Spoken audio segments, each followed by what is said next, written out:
गुरुभ्यो नमः। हरिः ओम्।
योऽन्तः प्रविश्य मम वाचमिमां प्रसुप्तां सञ्जीवयत्यखिलशक्तिधरस्वधाम्ना अन्यांश्च हस्तचरणश्रवणत्वगादीन् प्राणान् नमो भगवते पुरुषाय तुभ्यं। या वर्णपदवाक्यार्थगद्यपद्यस्वरूपिणी वाचि नर्तयतु क्षिप्रं मेधां देवी सरस्वती। श्रुतिस्मृतिपुराणानाम् आलयं करुणालयं नमामि भगवत्पादं शङ्करं लोकशङ्करं। सिन्दूरारुणविग्रहां त्रिनयनां माणिक्यमौलिस्फुरत् तारानायकशेखरां स्मितमुखीम् आपीनवक्षोरुहां पाणिभ्याम् अलिपूर्णरत्नचषकं रक्तोत्पलं बिभ्रतीं सौम्यां रत्नघटस्थरक्तचरणां ध्यायेत् परामम्बिकां। दृशाद्राघीयस्या दरदलितनीलोत्पलरुचा दवीयांसं दीनं स्नपय कृपया मामपि शिवे। अनेनायं धन्यो भवति न च ते हानिर्यतः वने वा हर्म्ये वा समकरनिपातो हिमकरः। वने वा हर्म्ये वा ಸಮಕರ ನಿಪಾತೋ ಹಿಮಕರಃ. ನನ್ನ ಅಧ್ಯಾತ್ಮ ಬಂಧುಗಳೇ, ಎಲ್ಲ ಹಿರಿಯರೇ, ನನ್ನ ಮತ್ತು ನಿಮ್ಮೆಲ್ಲರ ಹೃನ್ಮಂದಿರವನ್ನು ಬೆಳಗ್ತಾ ಇರುವಂತಹ ಶ್ರೀಮಾತಾ ಎನ್ನುವ ಅಖಂಡ ಚೈತನ್ಯ ಸ್ವರೂಪಿಣಿಗೆ ಅನಂತ ಪ್ರಣಾಮಗಳನ್ನು ಸಲ್ಲಿಸ್ತಾ ಈ ದಿನದ ಚಿಂತನೆಗೆ ಮುಂದಾಗ್ತಾ ಇದ್ದೇನೆ. ನಿನ್ನೆ ದಿವಸ ಬೈಂದವಾಸನ ಎನ್ನುವಂತಹ 905ನೇ ನಾಮವನ್ನು ಕುರಿತು ನಾವು ಚಿಂತನೆ ಮಾಡ್ತಾ ಇದ್ವಿ. ಆ ಚಿಂತನೆಯ ಭಾಗವಾಗಿ ನಾನು ಹೇಳಿದ್ದೆ, ಭ್ರೂಮಧ್ಯದ ಸಂಧಿಸ್ಥಾನದ ಮೇಲ್ಗಡೆಗಿರುವಂತಹ ವೃತ್ತವನ್ನು ಬಿಂದು ಅಂತ ಕರೀತಾರೆ ಅಂತೆ. ಅದೇ ಆಸನವಾಗಿ ಉಳ್ಳವಳಾದ್ದರಿಂದ ಅವಳ ಹೆಸರು ಬೈಂದವಾಸನ. ಅಂದರೆ ಜಗನ್ಮಾತೆ ಇಲ್ಲಿ ಈ ಆಜ್ಞಾ ಚಕ್ರ ಅಂತ ನಾವು ಏನು ಹೇಳ್ತೇವಲ್ಲ, ಅಲ್ಲಿ ವಾಸ ಮಾಡುವವಳಾದ್ದರಿಂದ ಅವಳ ಹೆಸರು ಬೈಂದವಾಸನ ಅಂತ. ಈ ಅರ್ಥವನ್ನು ನಾವು ನೋಡಿದ್ದಾಗಿದೆ. ಇನ್ನು 2 ಮತ್ತು 3ನೇ ಅರ್ಥವನ್ನು ನಾವು ನೋಡಬೇಕು. ಅಥವಾ ಇದಕ್ಕೆ ಇನ್ನೊಂದು ಅರ್ಥ ಉಂಟು. ಏನು ಅಂದರೆ, ಬಿಂದು ಅನ್ನೋದಕ್ಕೆ, ಬೈಂದವ ಅನ್ನೋದಕ್ಕೆ ಬಿಂದೂನಾಂ ಸಮೂಹ ಅಂತ. ಬಿಂದುಗಳ ಸಮೂಹಕ್ಕೆ ಬೈಂದವ ಅಂತ ಹೆಸರು. ಅಂಥ ಬೈಂದವವೇ ಆಸನವಾಗಿ ಉಳ್ಳವಳಾದ್ದರಿಂದ ಅವಳು ಬೈಂದವಾಸನ. ಹಾಗಿದ್ದರೆ ಬಿಂದುಗಳ ಸಮೂಹ ಅಂದರೆ ಆ ಸಮೂಹ ಯಾವ್ಯಾವುದು ಅಂತ ಪ್ರಶ್ನೆ. ಅದಕ್ಕೆ ತಂತ್ರಶಾಸ್ತ್ರ ಹೇಳುತ್ತೆ, ಮೂಲಾಧಾರದಿಂದ ಇಲ್ಲಿಯವರೆಗೆ ಷಟ್ಚಕ್ರದವರೆಗೆ ಇರುವಂತಹ ಒಂದೊಂದು ಚಕ್ರವೂ ಒಂದೊಂದು ಬಿಂದು. ಆ 6 ಚಕ್ರಗಳು 6 ಬಿಂದುಗಳಾದ್ದರಿಂದ ಅವುಗಳ ಸಮೂಹ. ಅಲ್ಲಿ ವಾಸ ಮಾಡಿದವಳು ಅಂತ. ಯೋಗ ಸಾಧಕನು ಸಾಧನೆಗೆ ತೊಡಗಿದಾಗ ಕುಂಡಲಿನಿ ಶಕ್ತಿಯನ್ನು ಜಾಗೃತಗೊಳಿಸಿ ಮೂಲಾಧಾರದಿಂದ ಅದಾದಮೇಲೆ ಸ್ವಾಧಿಷ್ಠಾನ ಮತ್ತು ಮಣಿಪುರ ಅನಾಥ ಒಂದೊಂದು ಚಕ್ರಕ್ಕೂ ಸಹ ಆಕೆಯನ್ನು ಯೋಗ ಸಾಧನೆಯಿಂದ ಕರೆದುಕೊಂಡು ಮೇಲಕ್ಕೆ ಮೇಲಕ್ಕೆ ಮೇಲಕ್ಕೆ ಕರ್ಕೊಂಡು ಬರ್ತಾನೆ. ಹಾಗೆ ಬರುವಾಗ ಕೆಲವೊಂದು ಚಕ್ರಗಳಲ್ಲಿ ನಿರ್ದಿಷ್ಟವಾದ ಸಮಯದವರೆಗೆ ಅವಳು ವಾಸ ಮಾಡ್ತಾಳೆ. ಹಾಗೆ ಒಟ್ಟು 6 ಚಕ್ರಗಳಲ್ಲೂ ಸಹ ಇರುವವಳಾದ್ದರಿಂದ, ವಾಸ ಮಾಡ್ತಾ ಮೇಲಕ್ಕೆ ಬರುವವಳಾದ್ದರಿಂದ ಅವಳ ಹೆಸರು ಬೈಂದವಾಸನ. ಅಂದರೆ ಈ 6 ಚಕ್ರಗಳ ಸಮೂಹವೇ ಅವಳ ವಾಸದ ಸ್ಥಾನ. ಆದ್ದರಿಂದ ಅವೇ ಆಸನವಾಗಿ ಉಳ್ಳವಳಾದ್ದರಿಂದ ಅವಳು ಬೈಂದವಾಸನ ಅಂತ ಕರೆಸ್ಕೊಂಡಿದ್ದಾಳೆ. ಇದು ಎರಡನೇ ಅರ್ಥ. ಮತ್ತು ಇದಕ್ಕೆ ಇನ್ನೊಂದು ಅರ್ಥ ಉಂಟು, ಅದು ಶುದ್ಧ ವೇದಾಂತದ ಅರ್ಥ. ಏನು ಹಾಗಂದರೆ ಈ ಬೈಂದವಾಸನ ಅನ್ನುವಲ್ಲಿ ಹಿಂದೆ ಒಂದು ನಾಮ ಇದೆ, ವಿದಗ್ಧ ಬೈಂದವಾಸನ ಅಂತ. ವಿದಗ್ಧ ಆದ ಮೇಲೆ ಆ ಬೈಂದವಾಸನ ಅನ್ನೋದರ ಹಿಂದೆ ಒಂದು ಅಕಾರ ಸೇರಿಸೋದು. ಹಾಗೇನಾಗುತ್ತೆ ಹೇಳಿದರೆ ವಿದಗ್ಧ ಅಬೈಂದವಾಸನ ಅಂತ ಆಗುತ್ತೆ. ಸವರ್ಣ ದೀರ್ಘ ಸಂಧಿಯನ್ನು ಮಾಡಿದಾಗ ವಿದಗ್ಧಾಬೈಂದವಾಸನ ಅಂತ ರೂಪ ಆಗುತ್ತೆ. ಹಾಗಿದ್ರೆ ಅಂದರೆ ಬೈಂದವಾಸನದ ಹಿಂದೆ ಅಕಾರ ಸೇರಿಸಿದಾಗ ನಾಮ ಏನಾಯಿತು? ಅಬೈಂದವಾಸನ ಅಂತಾಯಿತು. ಹಾಗಂದರೆ ಏನು ಅನ್ನೋದು ಈಗ ಪ್ರಶ್ನೆ, ನಾವು ವಿಚಾರ ಮಾಡಬೇಕಾದದ್ದು. ಅದಕ್ಕೆ ಹೇಳ್ತಾರೆ ಅವರು, ಅಕಾರ ಪ್ರಶ್ಲೇಷೇಣ ಅಪ್ಸುಯತ್ ಐಂದವಂ ಇಂದು ಸಮೂಹ ತಸ್ಮಿನ್ ಜೀವಕದಂಬೆ ಆಸ್ತೆ ಬಿಂಬರೂಪತ್ವಾತ್ ಅಭೇದೇನ ಸ್ವಯಮೇಕೈವ ಬಹುಶು ಪ್ರತಿಬಿಂಬೇಷು ತಿಷ್ಠತಿ ಅಂತ ವೇದಾಂತ ಅರ್ಥವನ್ನು ಹೇಳ್ತಾರೆ. ಅಬೈಂದವಾಸನ, ಈಗ ಈ ಪದವನ್ನು ವಿಭಾಗ ಮಾಡಬೇಕು. ಹೇಗೆ ಕೇಳಿದರೆ ಅಪ್ ಮತ್ತು ಐಂದವಾಸನ.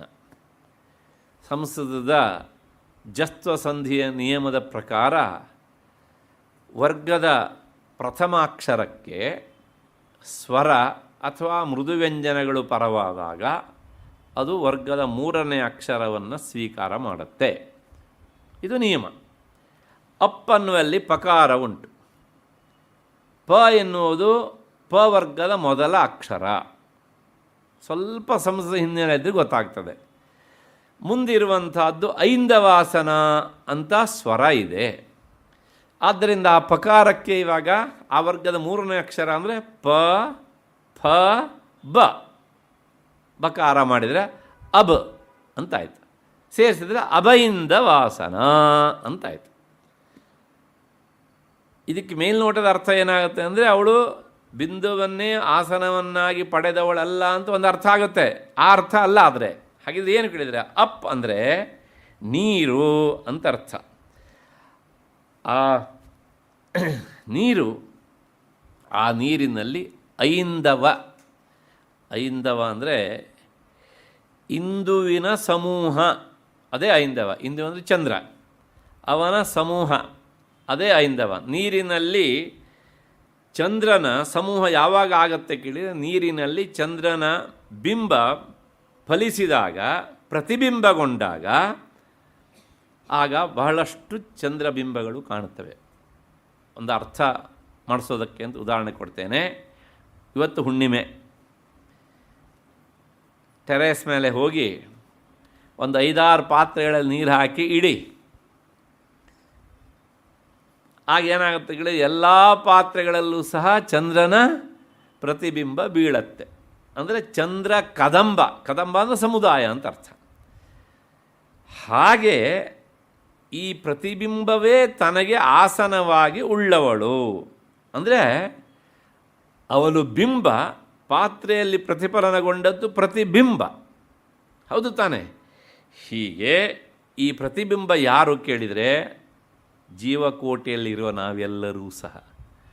ನಮ್ಮ ಮೂಲ ಒಂದೇ, ಪರಬ್ರಹ್ಮ ವಸ್ತು. ಅದಕ್ಕೆ ದೃಷ್ಟಾಂತ ಹೇಗೆ ಕೇಳಿದರೆ, ಆಕಾಶದಲ್ಲಿ ಒಬ್ಬನೇ ಚಂದ್ರನಿದ್ರೂ ಸಹ ಬೇರೆ ಬೇರೆ ಜಲಪಾತ್ರಗಳಲ್ಲಿ ಆತ ಪ್ರತಿಬಿಂಬಿತನಾದಾಗ ಬೇರೆ ಬೇರೆ ಪ್ರತಿಬಿಂಬಗಳು ಕಾಣುತ್ತವೆ. ಆದರೆ ಆ ಪ್ರತಿಬಿಂಬ ಎನ್ನುವಂಥದ್ದು ಮೂಲತಃ ಬಿಂಬವನ್ನು ಬಿಟ್ಟು ಉಂಟೋ? ಬಿಂಬ ಇಲ್ಲ. ಹಾಗೆಯೇ ಒಬ್ಬಳಾದಂತಹ ಆ ಜಗನ್ಮಾತೆ ಅವಳೇನಾಗಿದ್ದಾಳೆ ಕೇಳಿದರೆ ನಮ್ಮ ಎಲ್ಲರಲ್ಲೂ ಸಹ. ಹಾಗಿದ್ರೆ ಇಲ್ಲಿ ಪಾತ್ರೆ ಯಾವುದು ಅಂದರೆ ಅದಕ್ಕೆ ಉದಾಹರಣೆ ಕೊಡ್ತಾನೆ ವೇದಾಂತದಲ್ಲಿ. ಈ ಬಿಂಬ ಪ್ರತಿಬಿಂಬ ಭಾವ ಎನ್ನುವಂತಹದ್ದು ಅತ್ಯಂತ ಪ್ರಸಿದ್ಧವಾದಂಥ ಉದಾಹರಣೆ. ಶುದ್ಧ ಚೈತನ್ಯ ರೂಪದಿಂದ ಜೀವ ಈಶ್ವರರು ಒಂದೇ ಆಗಿದ್ದರೂ ಸಹ ಅವರು ಬೇರೆ ಬೇರೆ ಎನ್ನುವಂಥ ಭ್ರಮೆ ಉಂಟಾಗ್ತದೆ. ನಾನು ಜೀವ ಬೇರೆ, ಈಶ್ವರ ಬೇರೆ ಅಂತ. ಅದಕ್ಕೆ ಏನು ಕಾರಣ ಅನ್ನೋದಕ್ಕೆ ಈ ಬಿಂಬ ಪ್ರತಿಬಿಂಬ ಭಾವವನ್ನೇ ಉದಾಹರಣೆಯಾಗಿ ನೀಡಲಾಗ್ತದೆ. ಆಕಾಶದಲ್ಲಿ ಒಬ್ಬನೇ ಸೂರ್ಯನಿದ್ದರೂ ಸಹ ನೀರು ತುಂಬಿದ ಬೇರೆ ಬೇರೆ ಸೂರ್ಯ ಪಾತ್ರೆಗಳಲ್ಲಿ ಸೂರ್ಯನ ಪ್ರತಿಬಿಂಬಗಳು ಉಂಟಾದಾಗ ಬಹಳಷ್ಟು ಸೂರ್ಯರು ಅಂತ ಕಂಡು ಬರ್ತದೆ ನಮಗೆ ಆ ಪ್ರತಿಬಿಂಬ ಸ್ಥಾನದಲ್ಲಿ. ಆದರೆ ಒಂದು ಪ್ರತಿಬಿಂಬದ ಸೂರ್ಯನೂ ಸಹ ಸ್ವತಂತ್ರನಾಗಿ ಇದ್ದವನಲ್ಲ. ಆ ಎಲ್ಲ ಪ್ರತಿಬಿಂಬಿತ ಸೂರ್ಯರೂ ಸಹ ಮೂಲತಃ ಯಾರಾಗಿದ್ದಾರೆ? ಬಿಂಬಸ್ಥಾನದಲ್ಲಿರುವಂಥ ಸೂರ್ಯನೇ ಆಗಿರ್ತಾರೆ. ಹಾಗೆಯೇ ಚಂದ್ರನ ಪ್ರತಿಬಿಂಬ ನೀರಿನ ಪಾತ್ರೆಯಲ್ಲಾದಾಗ ಈ ಎಲ್ಲ ಚಂದ್ರ ಪ್ರತಿಬಿಂಬಗಳ ಮೂಲ ಯಾವುದಾಗಿರುತ್ತೆ? ಚಂದ್ರನೇ. ಹಾಗೆಯೇ ಈ ನಮ್ಮ ಅಂತಃಕರಣವೇ ಒಂದು ಪಾತ್ರೆ. ಎಷ್ಟೆಷ್ಟು ದೇಹ ಇರುತ್ತೋ ಅಷ್ಟಷ್ಟು ದೇಹದಲ್ಲೂ ಬೇರೆ ಬೇರೆ ಬೇರೆ ಬೇರೆಯಾದ ಅಂತಃಕರಣ ಎನ್ನುವಂಥ ಪಾತ್ರೆ ಇರುತ್ತೆ. ಪಾತ್ರೆ ಬೇರೆ ಆದಾಗ ಆ ಬಿಂಬದ ಪ್ರತಿಬಿಂಬವೂ ಸಹ ಬೇರೆಯಾಗಿ ಕಾಣಬೇಕು ತಾನೇ. ಹಾಗಾಗಿಯೇ ಲೋಕದಲ್ಲಿ ನಾನು ಬೇರೆ ನೀನು ಬೇರೆ ಅಂತ ವ್ಯವಹಾರ. ಯಾವುದನ್ನಿಟ್ಕೊಂಡು? ಅಂತಃಕರಣದ ಭೇದವನ್ನು ಇರಿಸಿಕೊಂಡು. ಹಾಗೆಯೇ ಮೂಲತಃ ನಮ್ಮೆಲ್ಲರ ಈ ಪ್ರತಿಬಿಂಬ ಸ್ಥಾನದಲ್ಲಿರುವಂಥ ನಮ್ಮೆಲ್ಲರ ಮೂಲ ಅದೇ ಬ್ರಹ್ಮವಸ್ತು ಎನ್ನುವಂಥದ್ದು. ಇದನ್ನು ಅದ್ವೈತದಲ್ಲಿ ಒಪ್ಪಿಕೊಂಡು ಬಂದಿದ್ದಾರೆ ಈ ಸಿದ್ಧಾಂತವನ್ನು. ಹಾಗಾಗಿ ಜೀವಭಾವದಿಂದ ನಾವೆಲ್ಲರೂ ಬೇರೆ ಬೇರೆ ಪ್ರತಿಬಿಂಬ ಸ್ಥಾನದಲ್ಲಿರುವವರು. ಅದರ ಬಿಂಬಭಾವದಿಂದ ಬ್ರಹ್ಮಭಾವದಿಂದ ನಾವೆಲ್ಲರೂ ಒಂದೇ ಅಂತ ಏನು ಗೊಂದಲ ಇಲ್ಲ, ಸಹಜವಾಗಿ ಅರ್ಥ ಆಗುವಂಥದ್ದು ಹೀಗೆ ಅಂತ.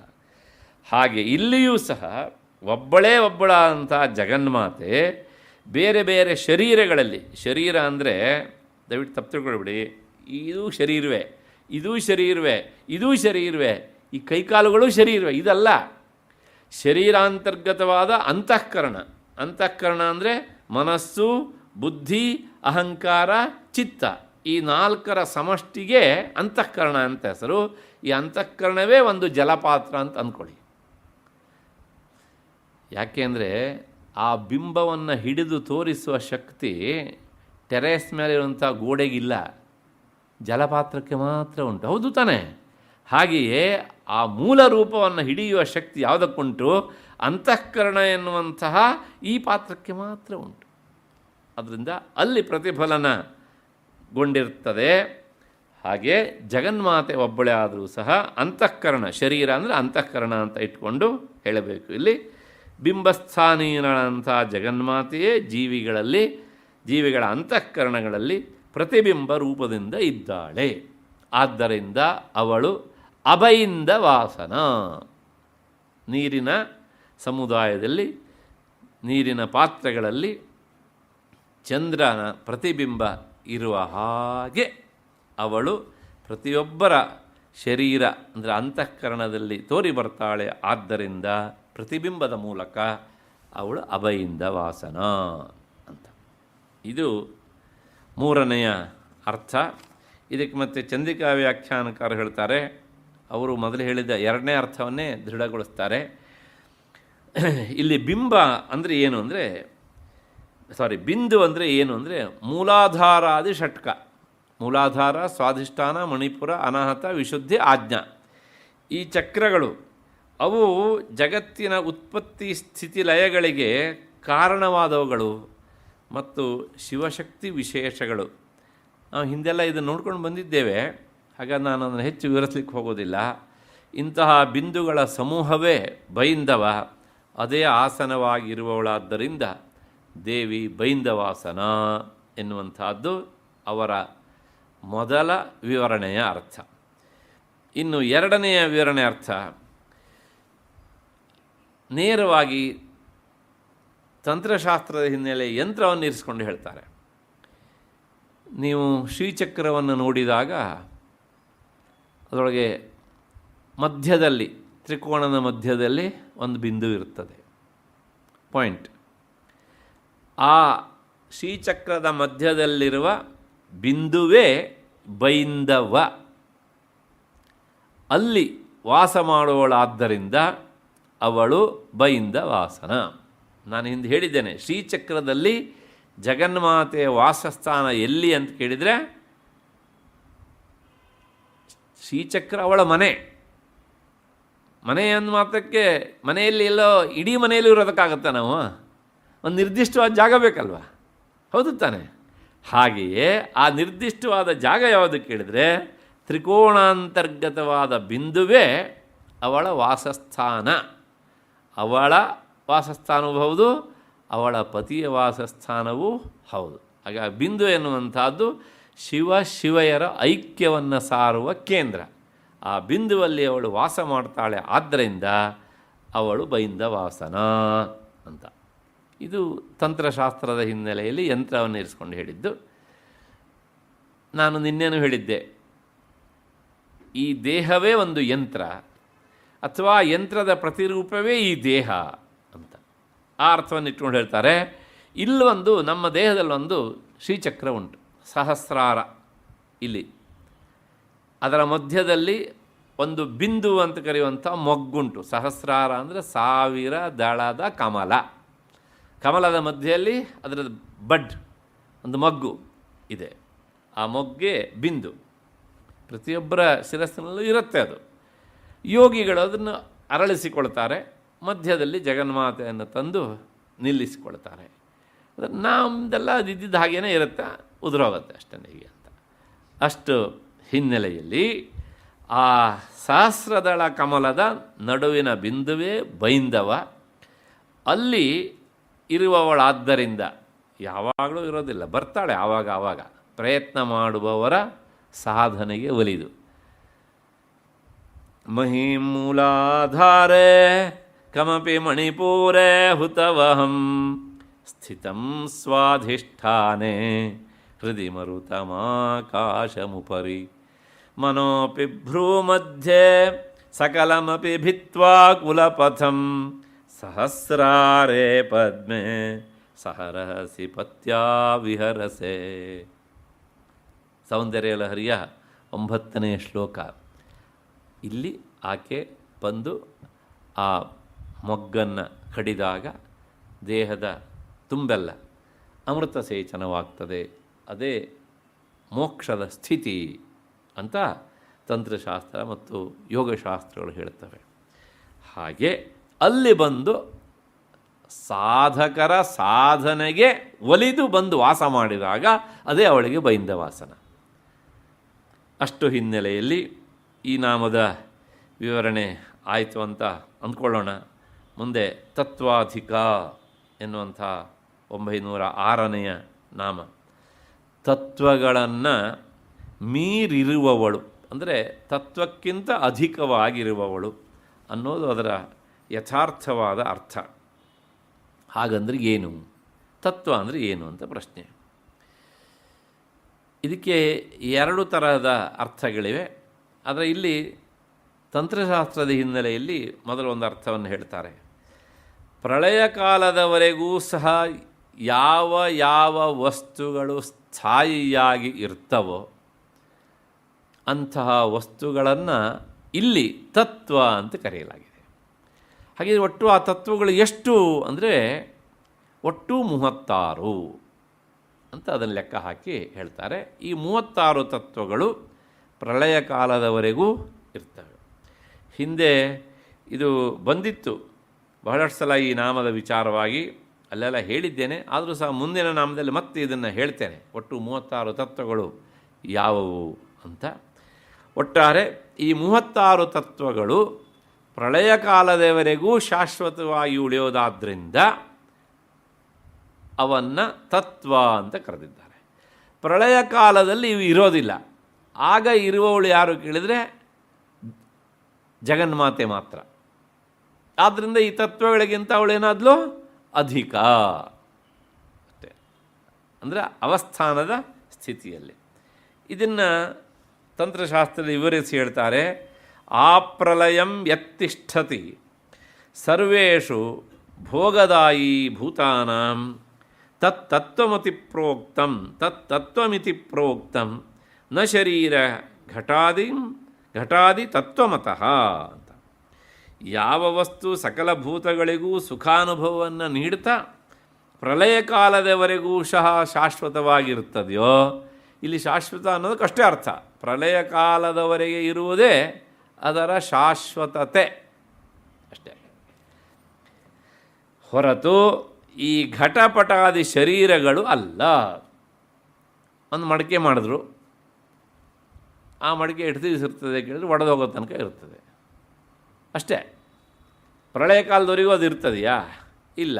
ಹಾಗೆ ಈ ಶರೀರ ಇದೇ ಒಂದು ಮಡಿಕೆ, ಇದು ಎಷ್ಟು ದಿವಸ ಇರ್ತದೆ ಕೇಳಿದರೆ ಅಷ್ಟೇ ಆಯುಷ್ಯ ತೀರೋ ತನಕ ಇರ್ತದೆ, ಆಮೇಲೆ ಅದು ಬಿದ್ದು ಹೋಗ್ತದೆ. ಇದು ಪ್ರಳಯ ಕಾಲದವರೆಗೆ ಇರ್ತದೆಯಾ? ಇಲ್ಲ. ಹಾಗಾಗಿ ಪ್ರಳಯ ಕಾಲದವರೆಗೆ ಇರುವಂಥ ವಸ್ತುಗಳು ಮಾತ್ರ ತತ್ವ.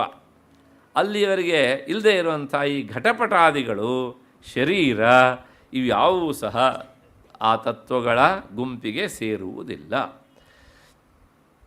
ಹಾಗಿದ್ರೆ ತಾತ್ಪರ್ಯ ಏನು ಹೇಳ್ದಂಗಾಯ್ತು? ಆ 36 ತತ್ವಗಳು ನಾಶವಾದರೂ ತಾನು ನಾಶವಾಗದೇ ಇರುವುದರಿಂದ ಆಕೆ ತತ್ವಾಧಿಕಳು ಅಂತ ನಾಮದ ಅರ್ಥ ಆಯಿತು. ಚಂದ್ರಿಕಾ ವ್ಯಾಖ್ಯಾನಕಾರ ಹೇಳ್ತಾರೆ, ಪ್ರಳಯದವರೆಗೂ ಇರುವಂಥ ವಸ್ತುಗಳು ತತ್ವಗಳು ಅವುಗಳಿಗಿಂತ ಅಧಿಕಳಾದವಳು ಅಂತ. ಘಟಪಟಾದಿಗಳು ವ್ಯವಹಾರ ಕಾಲದಲ್ಲಿ ಮಾತ್ರ ಇದ್ದು ವ್ಯಾವಹಾರಿಕ ಸತ್ಯ ಅಂತ ಕರೆಸ್ಕೊಂಡಿವೆ.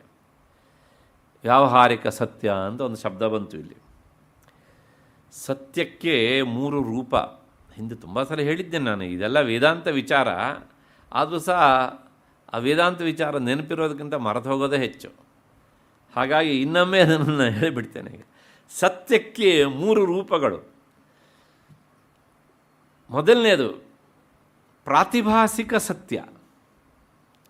ಹಾಗಂದ್ರೆ ಏನು ಅಂದರೆ, ಪ್ರತಿಭಾನ ಅಂದರೆ ತೋರುವಿಕೆ, ತೋರುವಷ್ಟು ಹೊತ್ತು ಮಾತ್ರ ಸತ್ಯ, ಅದು ಅಷ್ಟೇ.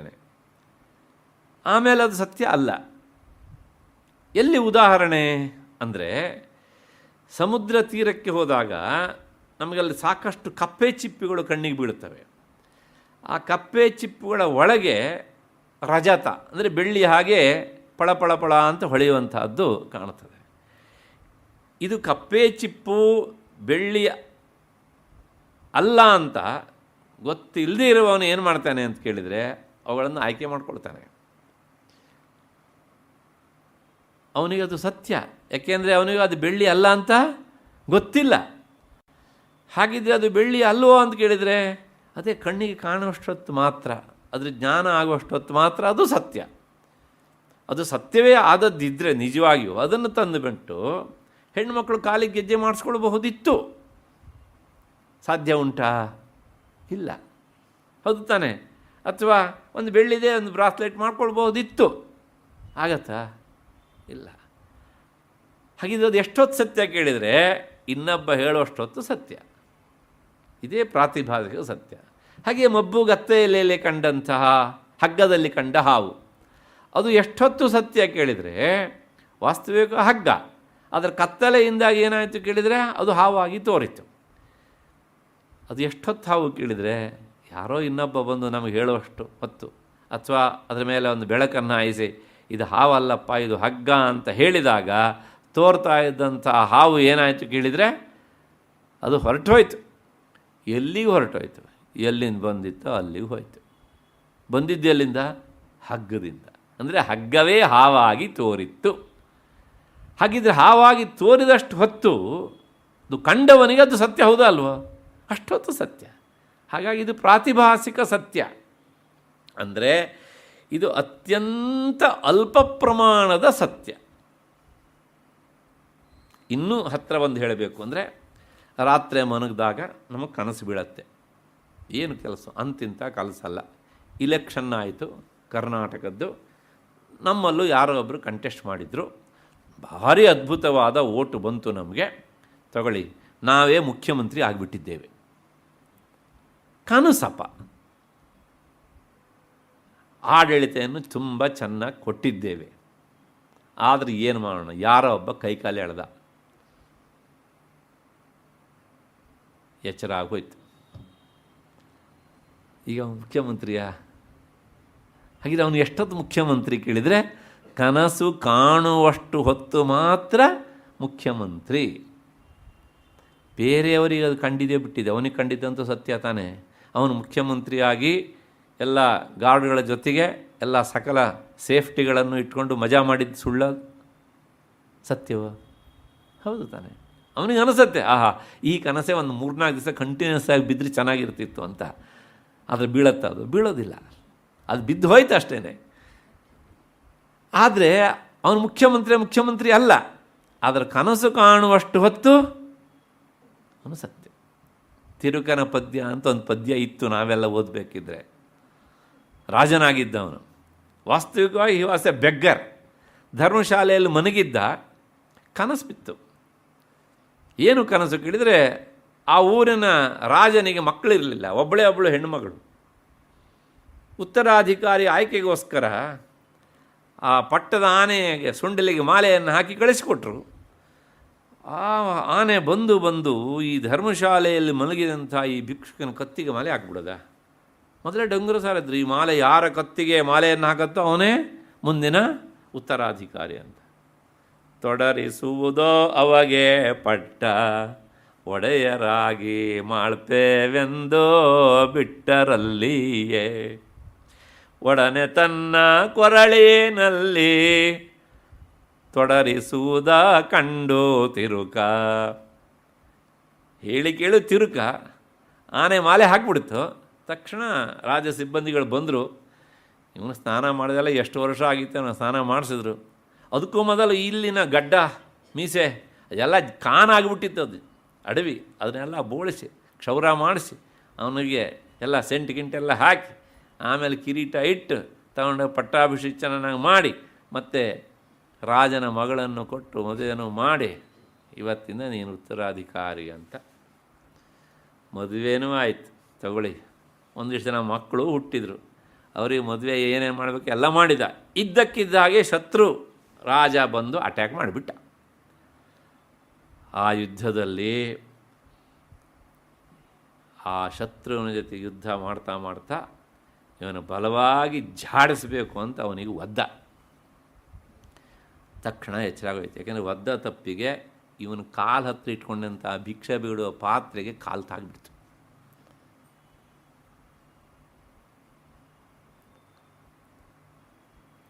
ಪಾತ್ರೆ ಹೊಡಿತೋ ಬಿಡ್ತೋ, ಕಾಲಿಗಂತೂ ಸ್ವಲ್ಪ ನೋವಾಯಿತು, ಎಚ್ಚರ ಆಯಿತು.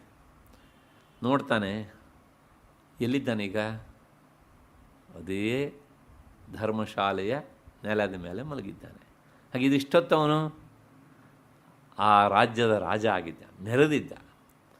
ಹಾಗಿದ್ರೆ ಅವನು ರಾಜನಾಗಿ ಮೆರೆದದ್ದು ಸುಳ್ಳ ಸತ್ಯವಾ? ಅಷ್ಟೇ, ಕನಸು ಕಾಣುವಷ್ಟು ಹೊತ್ತು ರಾಜ, ಕನಸಿನ ರಾಜ. ಅದು ಸ್ವಾಪ್ನಿಕ ರಾಜ. ಅದು ಅಷ್ಟೇ ಪ್ರಾತಿಭಾಸಿಕ ಸತ್ಯ. ಅತ್ಯಂತ ಅಲ್ಲಿ ಎಷ್ಟೋ ವರ್ಷಗಳ ಕಾಲ ಕಳೆದಾಗೆ ಕಾಣುತ್ತಲ್ಲ, ಇಷ್ಟು ಸುದೀರ್ಘವಾದಂತಹ ಕನಸವನ್ನು ಕಾಣಿದ್ನಲ್ಲ, ಇದಿಷ್ಟೆಲ್ಲ ಎಷ್ಟೊತ್ತು ನಡೆಯುತ್ತೆ ಕೇಳಿದ್ರೆ ಹಬ್ಬ ಅಂದರೆ ಮ್ಯಾಕ್ಸಿಮಮ್ 1 ನಿಮಿಷ ಆಗ್ಬೋದು ಅಷ್ಟೇ. 1 ನಿಮಿಷ ಬಿದ್ದರೆ ಬಹಳ ಹೊತ್ತು. ಒಂದು 35-40 ವರ್ಷ ರಾಜ್ಯಭಾರ ಮಾಡಿದಂಗೆ ಕಾಣುತ್ತೆ ನಮಗೆ. ಹೆಚ್ಚು ಅಂದರೆ 1 ನಿಮಿಷ ಮ್ಯಾಕ್ಸಿಮಮ್. 30 ಸೆಕೆಂಡೇ ಮ್ಯಾಕ್ಸಿಮಮ್ ಅಂತ ಹೇಳುತ್ತೆ ಸೈಕಾಲಜಿ. ಕೆಲವು ಸಲ 45 ಸೆಕೆಂಡು. ಹೀಗೆ ಇನ್ನು ತೀರಾ ಆದರೆ ಯಾಕೆಂದ್ರೆ 35-40 ವರ್ಷ ರಾಜ್ಯಭಾರ ಮಾಡೋಕ್ಕೆ 1 ನಿಮಿಷ ಆರೋ ಬಿದ್ದಿರಬಹುದು. ಯಾಕೆಂದರೆ ಬೇರೆಯವ್ರಿಗೆ ಗೊತ್ತಾಗೋದಿಲ್ಲ, ಅದು ಸಮಸ್ಯೆ. ಅದು ಅವನು ಎಷ್ಟೊತ್ತು ರಾಜ ಆದ? ಕನಸಿನಲ್ಲಿ 35 ವರ್ಷ ರಾಜ. ಹೋಗಲಿ, ಅವನು ಅಷ್ಟೊತ್ತು ಅಲ್ಲ, 1 ನಿಮಿಷ ರಾಜ ಆದದ್ದು ಸಹ ಹೊರಗಿನವರಿಗೆ, ಅಂದರೆ ಕನಸನ್ನು ಕಾಣದೇ ಇರುವ ಬೇರೆಯವರಿಗೆ ಅನುಭವಕ್ಕೆ ಬರುವುದಿಲ್ಲ. ಆದರೂ ಅವನು ರಾಜನಾದದ್ದು ಸತ್ಯ. ಹೌದು ತಾನೆ? ಕೇಳಿ ನೋಡಿ ನೀವು. ಹಾಗೆ ಅಂತ ಎದ್ದ ಮೇಲೆ ನಾನು ರಾಜನಾಗಿದ್ದೆ ಕಣ್ರಿ, ಎಲ್ಲರೂ ನನ್ನನ್ನು ಹಾಗೆ ಟ್ರೀಟ್ ಮಾಡಬೇಕು ಅಂತ ಹೇಳಿದರೆ ನಾಲ್ಕು ಬಾರಿಸ್ತಾರೆ ಅವನಿಗಷ್ಟೇ ಅಲ್ವಾ? ಹಾಗೆಯೇ ಈ ಸತ್ಯ ಅನ್ನೋದುಂಟಲ್ಲ, ಇದು ಪ್ರಾತಿಭಾಸಿಕ ಸತ್ಯ. ಮತ್ತು ಇದಕ್ಕಿಂತ ನೆಕ್ಸ್ಟ್ ಅಂದರೆ ಇದಕ್ಕಿಂತ ಹೆಚ್ಚು ದೀರ್ಘಕಾಲಾವಸ್ಥಾಯಿಯಾದದ್ದು ವ್ಯಾವಹಾರಿಕ ಸತ್ಯ. ವ್ಯಾವಹಾರಿಕ ಸತ್ಯ ಅಂದರೆ ವ್ಯವಹಾರ ಕಾಲದಲ್ಲಿ ಸತ್ಯ. ಹೇಗೆ? ಈಗ ನೀವೆಲ್ಲರೂ ಬಸವನಗುಡಿ ಏರಿಯಾದಲ್ಲಿ ಇದ್ದೀರಿ, 25-30 ವರ್ಷದಿಂದ ನೋಡಿದ್ದೀರಿ. ಸಾಕಷ್ಟು ಬದಲಾವಣೆ ಆಗಿದೆ. ಆದರೆ ಬಸವನಗುಡಿ ಏರಿಯಾನೇ ಆಗಿದೆ ಅಲ್ವಾ? ಮತ್ತು ಗೋಖಲೆ ಇನ್ಸ್ಟಿಟ್ಯೂಷನ್ ನೋಡ್ತಾನೆ ಇದ್ದೀರಾ ಆವತ್ತಿಂದ. ಆವತ್ತು ನೋಡುವಾಗ ಗೋಖಲೆ ಇನ್ಸ್ಟಿಟ್ಯೂಷನ್ ಇದೆ, ಇವತ್ತೂ ಇದೆ. ಹಾಗೆ ಅಂತ ಎಷ್ಟೋ ನಿದ್ದೆ ಮಾಡಿದ್ದೀರಿ, ಎಷ್ಟೋ ಮದುವೆ ಮುಂಜಿ ಅಟೆಂಡ್ ಮಾಡಿದ್ದೀರಿ, ಎಷ್ಟೋ ಗೃಹ ಪ್ರವೇಶಕ್ಕೆ ಹೋಗಿದ್ದೀರಿ, ಎಷ್ಟೋ ಸತ್ಯನಾರಾಯಣ ಕಥೆಗೆ ಹೋಗಿದ್ದೀರಿ. ಆದರೆ ಇದು ಹಾಗೇನೇ ಇದೆ. ಇದು ವ್ಯಾವಹಾರಿಕ ಸತ್ಯ. ಹಾಗಿದ್ರೆ ಇದು ಒಂದು ದಿವಸ ಸುಳ್ಳಾಗತ್ತೋ ಅಂತಂದರೆ ಅದೇ ಆತ್ಮಜ್ಞಾನದ ಎದುರಿನಲ್ಲಿ ಬ್ರಹ್ಮಜ್ಞಾನ ಬಂದಾಗ ಇದೂ ಸಹ ಮಿಥ್ಯೆ. ಇದೂ ಸಹ ಅವನಿಗೆ ಗೋಚರಿಸುವುದಿಲ್ಲ. ಆವಾಗ ಇದು ಹೇಗೆ ಕಾಣುತ್ತೆ ಕೇಳಿದರೆ, ಸ್ವಪ್ನದಿಂದ ಎಚ್ಚರ ಆದವನು ಸ್ವಪ್ನವನ್ನು ಹೇಗೆ ನೋಡ್ತಾನೋ ಈ ವ್ಯಾವಹಾರಿಕ ಸತ್ಯವನ್ನು ಹಾಗೇ ನೋಡ್ತಾನೆ. ಯಾಕೆ ಹೇಳಿದೆ ಉದಾಹರಣೆಯನ್ನು? ಕನಸಿನಲ್ಲಿ ಒಬ್ಬನಿಗೆ ದುಡ್ಡು ಸಿಕ್ಕಿದ ಹಾಗೆ, ಅಂದರೆ ಅವನು ಗಂಟು ಯಾರೋ ತಂದು ಇಟ್ಟರು ಅಂತ ಕನಸು ಬೀಳುತ್ತೆ. ಎಚ್ಚರ ಆದಮೇಲೆ ಆ ಗಂಟು ಎಲ್ಲೋಯ್ತು ಅಂತ ಹುಡುಕ್ತಾನೆ ಅವನು. ಯಾಕೆ ಹುಡುಕೋದಿಲ್ಲ? ಅವನಿಗೆ ಗೊತ್ತು ಇದು ಸುಳ್ಳು ಅಂತ. ಹಾಗೆಯೇ ಪಾರಮಾರ್ಥಿಕ ಜ್ಞಾನದ ಬೆಳಕಿನ ಅರಿವಿನಲ್ಲಿ ವ್ಯಾವಹಾರಿಕ ಸತ್ಯವೂ ಸಹ ಮಿಥ್ಯವೇ. ಅದನ್ನೇ ಹೇಳ್ತಾರೆ ಅವರಿಲ್ಲಿ. ಏನು ಅಂತಂದರೆ, ಈ ರಜ್ಜು ಸರ್ಪ ಘಟಪಟಾದಿಗಳು ವ್ಯಾವಹಾರಿಕ ಕಾಲದಲ್ಲೇ ಎಷ್ಟೋ ಸಲ ಮಿಥ್ಯವಾಗಿಬಿಡ್ತವೆ. ಹಗ್ಗದಲ್ಲಿ ಕಾಣುವಂತಹ ಹಾವು ಎಷ್ಟೊತ್ತಿರ್ತದೆ ಕೇಳಿದರೆ? ಬೆಳಕು ಹಾಯಿಸುವಷ್ಟೊತ್ತು ಇರ್ತದೆ. ಅದಾದಮೇಲೆ ಅದು ಏನಾಗುತ್ತೆ? ಡಿಸಪಿಯರ್ಡ್ ಆಗಿಬಿಡ್ತದೆ. ಹಾಗೆಯೇ ವ್ಯಾವಹಾರಿಕ ಸತ್ಯವೂ ಸಹ ಪಾರಮಾರ್ಥಿಕ ಸತ್ಯದ ಅರಿವು ಆಗುವವರೆಗೆ ಸತ್ಯ ಅಂತ ಅನಿಸುತ್ತೆ. ಆಮೇಲೆ ಇದು ಸಹ ಹುಸಿ ಸುಳ್ಳು ಅಂತ. ಅದಕ್ಕೋಸ್ಕರಲೇ ಆತ್ಮಜ್ಞಾನಿಯಾದವನು ಈ ವ್ಯಾವಹಾರಿಕವಾದ ಪ್ರಪಂಚದ ಬಗ್ಗೆ ತಲೆ ಕೆಡಿಸ್ಕೊಳ್ಳೋದಿಲ್ಲ. ಯಾಕೆಂದರೆ ಅವನಿಗೆ ಗೊತ್ತು ಇದು ಸುಳ್ಳು ಅಂತ. ಅಷ್ಟು ಹಿನ್ನೆಲೆಯಲ್ಲಿ ಇದು ನಾಶವಾಗಿ ಹೋಗೋದಾದ್ದರಿಂದ ಇದು ಆ ತತ್ವಕ್ಕಿಂತ ಅಧಿಕಳಾದವಳು ದೇವಿ, ಅವಳು ಮಾತ್ರ ಶಾಶ್ವತ ಅನ್ನುವಂಥ ಹಿನ್ನೆಲೆಯಲ್ಲಿ ಇಲ್ಲಿಗೆ ಈ ತತ್ವಾಧಿಕ ಎನ್ನುವಂತಹ ನಾಮದ ವಿಚಾರ ಆಯಿತು ಅಂತ ಅಂದ್ಕೊಳ್ಳೋಣ. ಆದರೆ ಈ ನಾಮವನ್ನು ಮರಿಬೇಡಿ, ಗಟ್ಟಿಯಾಗಿ ಇಟ್ಕೊಳ್ಳಿ. ಮತ್ತು ಮುಂದಿನ ನಾಮದಲ್ಲಿ ಇದು ಬೇಕಾಗತ್ತೆ. ಮತ್ತು ಮುಂದಿನ ನಾಮ ತತ್ವಮಯಿ ಅಂತ. ತತ್ವಮಯಿ ಅಂದರೆ ಅಷ್ಟೇ, ತತ್ವಮಯಿ ಈಜಿಕೊಟ್ಟು ತತ್ವಮಯಿ. ಎಷ್ಟು ಸಲ ಹೇಳಿದ್ರು ಅಷ್ಟೇ. ಯಾಕೆ ಕೇಳಿದರೆ ಅದನ್ನು ಹೇಳಲಿಕ್ಕೆ ಕನ್ನಡದಲ್ಲಿ ಶಬ್ದ ಇಲ್ಲ. ತತ್ವಮಯಿ ಅಂತ ಅಂದರೆ ತತ್ವ ಪ್ರಚುರ, ತತ್ವ ಬಾಹುಲ್ಯ ಉಳ್ಳವಳು.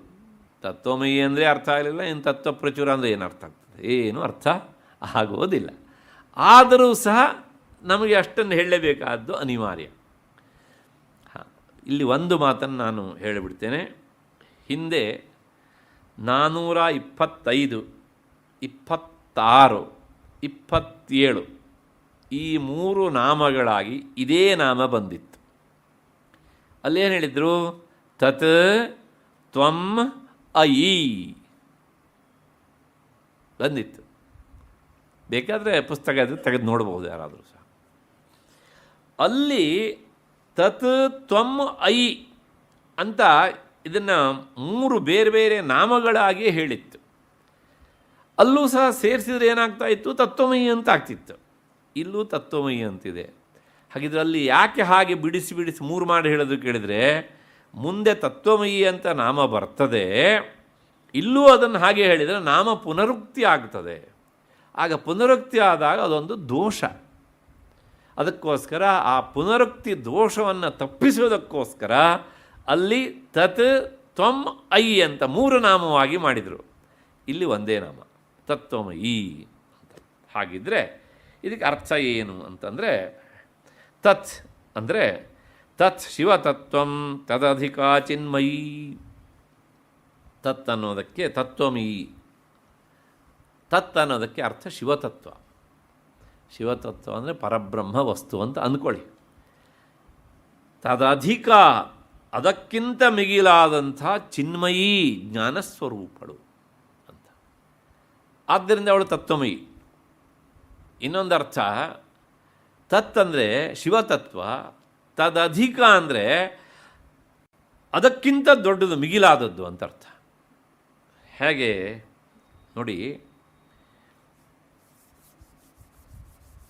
ಮರ ಹುಟ್ಟಿದ್ದು ಯಾವುದರಿಂದ? ತನ್ನ ಬೀಜದಿಂದ, ಹೌದು ತಾನೆ? ಆ ಬೀಜ ವಾಸ್ತವಿಕವಾಗಿ ದೊಡ್ಡದು. ಏಕೆಂದರೆ ಎಷ್ಟೋ ಮರಗಳ ಆಗುವಿಕೆ ಬೀಜದ ಒಳಗಡೆ ಉಂಟು. ಆದರೆ ಆ ಬೀಜದಿಂದ ಹುಟ್ಟಿದಂಥ ಮರ ಏನು ಮಾಡುತ್ತೆ ಕೇಳಿದರೆ, ಆ ಬೀಜವನ್ನು ಪೂರ್ತಿ ಆವರಿಸಿ ಬೀಜಕ್ಕಿಂತ ದೊಡ್ಡದಾಗಿ ನಿಂತುಬಿಡುತ್ತೆ ಮರ. ಮರ ತನ್ನ ಹೆತ್ತ ಬೀಜವನ್ನು ಇಲ್ಲವೆನಿಸಿ ಅಲ್ವಾ ಪೂರ್ತಿಯಾಗಿ ಅದನ್ನು ಮರೆಮಾಚಿ ಬಿಡುತ್ತದೆ. ಯಾವುದು? ಮರ. ಇಲ್ಲಿ ಬೀಜವೇ ತತ್ವ, ಮರವೇ ತತ್ವಮಯಿ, ಅದನ್ನು ಮರೆಮಾಚುವಂಥದ್ದು ಬೀಜವನ್ನು. ಅಥವಾ ಇನ್ನೊಂದು ಉದಾಹರಣೆ ಕೊಡ್ತೇನೆ. ಹಾಲನ್ನು ತಂದು ಮೇಲೆ ಕೆಳಗೆ ಮಾಡಿದರೆ, ಕಾಯಿಸಿ ಆದಮೇಲೆ ಆ ಹಾಲಿನ ಮೇಲೆ ನೊರೆ ಕಟ್ಟತ್ತೆ, ಬಬಲ್ಸ್. ಅದು ಹುಟ್ಟಿದ್ದು ಯಾವುದರಿಂದ? ಹಾಲಿನಿಂದ. ಆದರೆ ಅದು ಹಾಲನ್ನು ಏನು ಮಾಡುತ್ತೆ? ಮರೆಮಾಚಿ ಬಿಡ್ತದೆ. ಈಗ ಹಾಲಿಗಿಂತ ದೊಡ್ಡದು ಅಂತ ಹೇಳಬೇಕಲ್ವ, ಯಾಕೆಂದರೆ ಹಾಲನ್ನು ಕಾಣದೇ ಇರುವ ಹಾಗೆ ಮಾಡಿದ್ದು ಯಾವುದು? ಈ ನೊರೆ. ಹಾಗೆಯೇ ಜಗನ್ಮಾತೆ ಶಿವತತ್ವವನ್ನೇ ತನ್ನ ಆಶ್ರಯ ಸ್ಥಾನವನ್ನಾಗಿ ಮಾಡಿಕೊಂಡಿದ್ದಿದ್ರೂ ಸಹ ತನಗೆ ಆಶ್ರಯ ಕೊಟ್ಟ ಆ ತತ್ವವನ್ನೇ ಪೂರ್ತಿಯಾಗಿ ಮರೆಮಾಚಿ ಬಿಡ್ತಾಳೆ. ಹಾಗೆ ಕೇಳಿದರೆ, ನೊರೆ ಹಾಲನ್ನು ಮರೆಮಾಚುವಂತೆ ಮರ ತನ್ನ ಜನ್ಮಕ್ಕೆ ಕಾರಣವಾದ ಬೀಜವನ್ನು ಮರೆಮಾಚುವಂತೆ. ಇದನ್ನು ಹೇಳ್ತಾರೆ ಡಿ ವಿ ಜಿಯವರು. ಏನು? ನೊರೆ ಅದೇ ಮಾಯೆ, ಪಾಲ್ ಬ್ರಹ್ಮ ಮಂಕುತಿಮ್ಮ. ಪಾಲ್ ಅಂದರೆ ಹಾಲು, ಅದೇ ಬ್ರಹ್ಮ ಮಂಕುತಿಮ್ಮ ಅಂತ. ಇದು ಈ ನಾಮದ 2ನೆಯ ಅರ್ಥ. ಇಷ್ಟಾದ ಮೇಲೆ ಇದಕ್ಕೆ ಇನ್ನೊಂದು ಅರ್ಥ ಉಂಟು. ಏನು ಅಂದರೆ 3ನೇ ಅರ್ಥ, ಸಂಪ್ರಜ್ಞಾತ ಅಸಂಪ್ರಜ್ಞಾತ ಸಮಾಧಿದ್ವಯರೂಪ ಇತಿ ಯಾವತ್. ಯೋಗಶಾಸ್ತ್ರದ ಹಿನ್ನೆಲೆಯಲ್ಲಿ ಇದಕ್ಕೆ ಅರ್ಥ ಹೇಳ್ತಾರೆ. ತತ್ವಮಯಿ ಮತ್ತು ಹಿಂದಿನ ನಾಮ ತತ್ವಾಧಿಕ. ಈ ತತ್ವಾಧಿಕ 906, ತತ್ವಮಯಿ 907 ನಾಮ. ಈ 2 ನಾಮಗಳನ್ನು ಇಟ್ಕೊಂಡು ಕ್ರಮವಾಗಿ ಹೇಳ್ತಾರೆ. 906ನೇ ನಾಮವಾದಂಥ ತತ್ವಾಧಿಕ ಮತ್ತು 907ನೇ ನಾಮವಾದಂಥ ತತ್ವಮಯಿ, ಈ 2 ನಾಮಗಳನ್ನು ಸೇರಿಸಿದಾಗ ಕ್ರಮವಾಗಿ ಯೋಗಶಾಸ್ತ್ರದಲ್ಲಿ ಹೇಳಿದಂತಹ ಸಂಪ್ರಜ್ಞಾತ ಮತ್ತು ಅಸಂಪ್ರಜ್ಞಾತ ಸಮಾಧಿ ಎನ್ನುವಂಥ ಅರ್ಥ ಬರ್ತದೆ. ಆ ಸಮಾಧಿಯ ರೂಪದಲ್ಲಿ ಇರುವವಳಾದ್ದರಿಂದ ಆಕೆ ತತ್ವಮಯಿ ಅಂತ ಈ ನಾಮದ ಒಟ್ಟು ಅರ್ಥ. ಹಾಗಿದ್ದರೆ ಪ್ರಶ್ನೆ ಇಷ್ಟೇ, ಏನು ಅಂದರೆ, ಹೇಳಿಬಿಟ್ರು ಸಂಪ್ರಜ್ಞಾತ ಮತ್ತು ಅಸಂಪ್ರಜ್ಞಾತ ಸಮಾಧಿ ರೂಪದಲ್ಲಿರುವವಳು ಅಂತ. ಅದು ಗೊತ್ತಿದ್ರಲ್ಲ ನಮ್ಗೆ ಅರ್ಥ ಆಗೋದು. ಹಾಗಿದ್ರೆ ಬರೀ ಶಬ್ದ ಕೇಳಿಸುತ್ತೆ ನಮಗಷ್ಟೇ. ಹಾಗಿದ್ರೆ ಸಂಪ್ರಜ್ಞಾತ ಅಸಂಪ್ರಜ್ಞಾತ ಈ ಸಮಾಧಿ ಅಂತ ಗೊತ್ತಾಗಿದ್ದು ಮೊದಲು ಸಮಾಧಿ ಅಂದರೆ ಏನು ಅಂತ ಗೊತ್ತಾಗ ಅಲ್ವಾ. ಈ ಅಷ್ಟಾಂಗ ಯೋಗ ಅಂತ ಯೋಗಶಾಸ್ತ್ರ, ಅದರೊಳಗೆ ಈ ಯೋಗದ ಕೊನೆಯ ಮೆಟ್ಟಲು ಅದೇ ಸಮಾಧಿ. ಅದರ ಪ್ರಧಾನವಾಗಿ 2 ಭಾಗ ಮಾಡ್ತಾರೆ, ಯಮ ನಿಯಮ ಆಸನ ಪ್ರಾಣಾಯಾಮ ಪ್ರತ್ಯಾಹಾರ ಇವಿಷ್ಟು ಬಹಿರಂಗಗಳು. ಧಾರಣ ಧ್ಯಾನ ಸಮಾಧಿ ಈ ಮೂರು ಅಂತರಂಗ ಸಾಧನೆಗಳು. ಸಮಾಧಿ ಎನ್ನುವಂಥದ್ದು ಅದು ಸಾಧನ ಅಲ್ಲ, ಅದು ಸಾಧ್ಯ ಅಂತ. ಅಲ್ಲಿಗೆ ಏನಾಯಿತು ಕೇಳಿದರೆ ಧಾರಣಾ ಧ್ಯಾನ ಮತ್ತು ಸಮಾಧಿ ಈ ಮೂರು ಅಂತರಂಗಕ್ಕೆ ಸಂಬಂಧಪಟ್ಟವುಗಳು. ಇಲ್ಲಿ ಕೊನೆಯದು ಯಾವುದಾಯ್ತು ಇವಾಗ? ಯಮ ನಿಯಮ ಆಸನ ಪ್ರಾಣಾಯಾಮ ಪ್ರತ್ಯಾಹಾರ ಧಾರಣ ಧ್ಯಾನ ಸಮಾಧಿ. ಇದೇ ಅಷ್ಟಾಂಗ ಯೋಗಗಳಲ್ಲಿ ಅಂತಿಮವಾದ ಮೆಟ್ಟಲು ಸಮಾಧಿ. ಈ ಸಮಾಧಿಯಲ್ಲಿ ಮುಖ್ಯವಾಗಿ ಎರಡು ಭೇದಗಳು. ಒಂದು ಸಂಪ್ರಜ್ಞಾತ ಸಮಾಧಿ, ಇನ್ನೊಂದು ಅಸಂಪ್ರಜ್ಞಾತ ಸಮಾಧಿ ಅಂತ. ಹಾಗಿದ್ರೆ ಸಂಪ್ರಜ್ಞಾತ ಸಮಾಧಿ ಅಂದರೆ ಏನು ಅಂದರೆ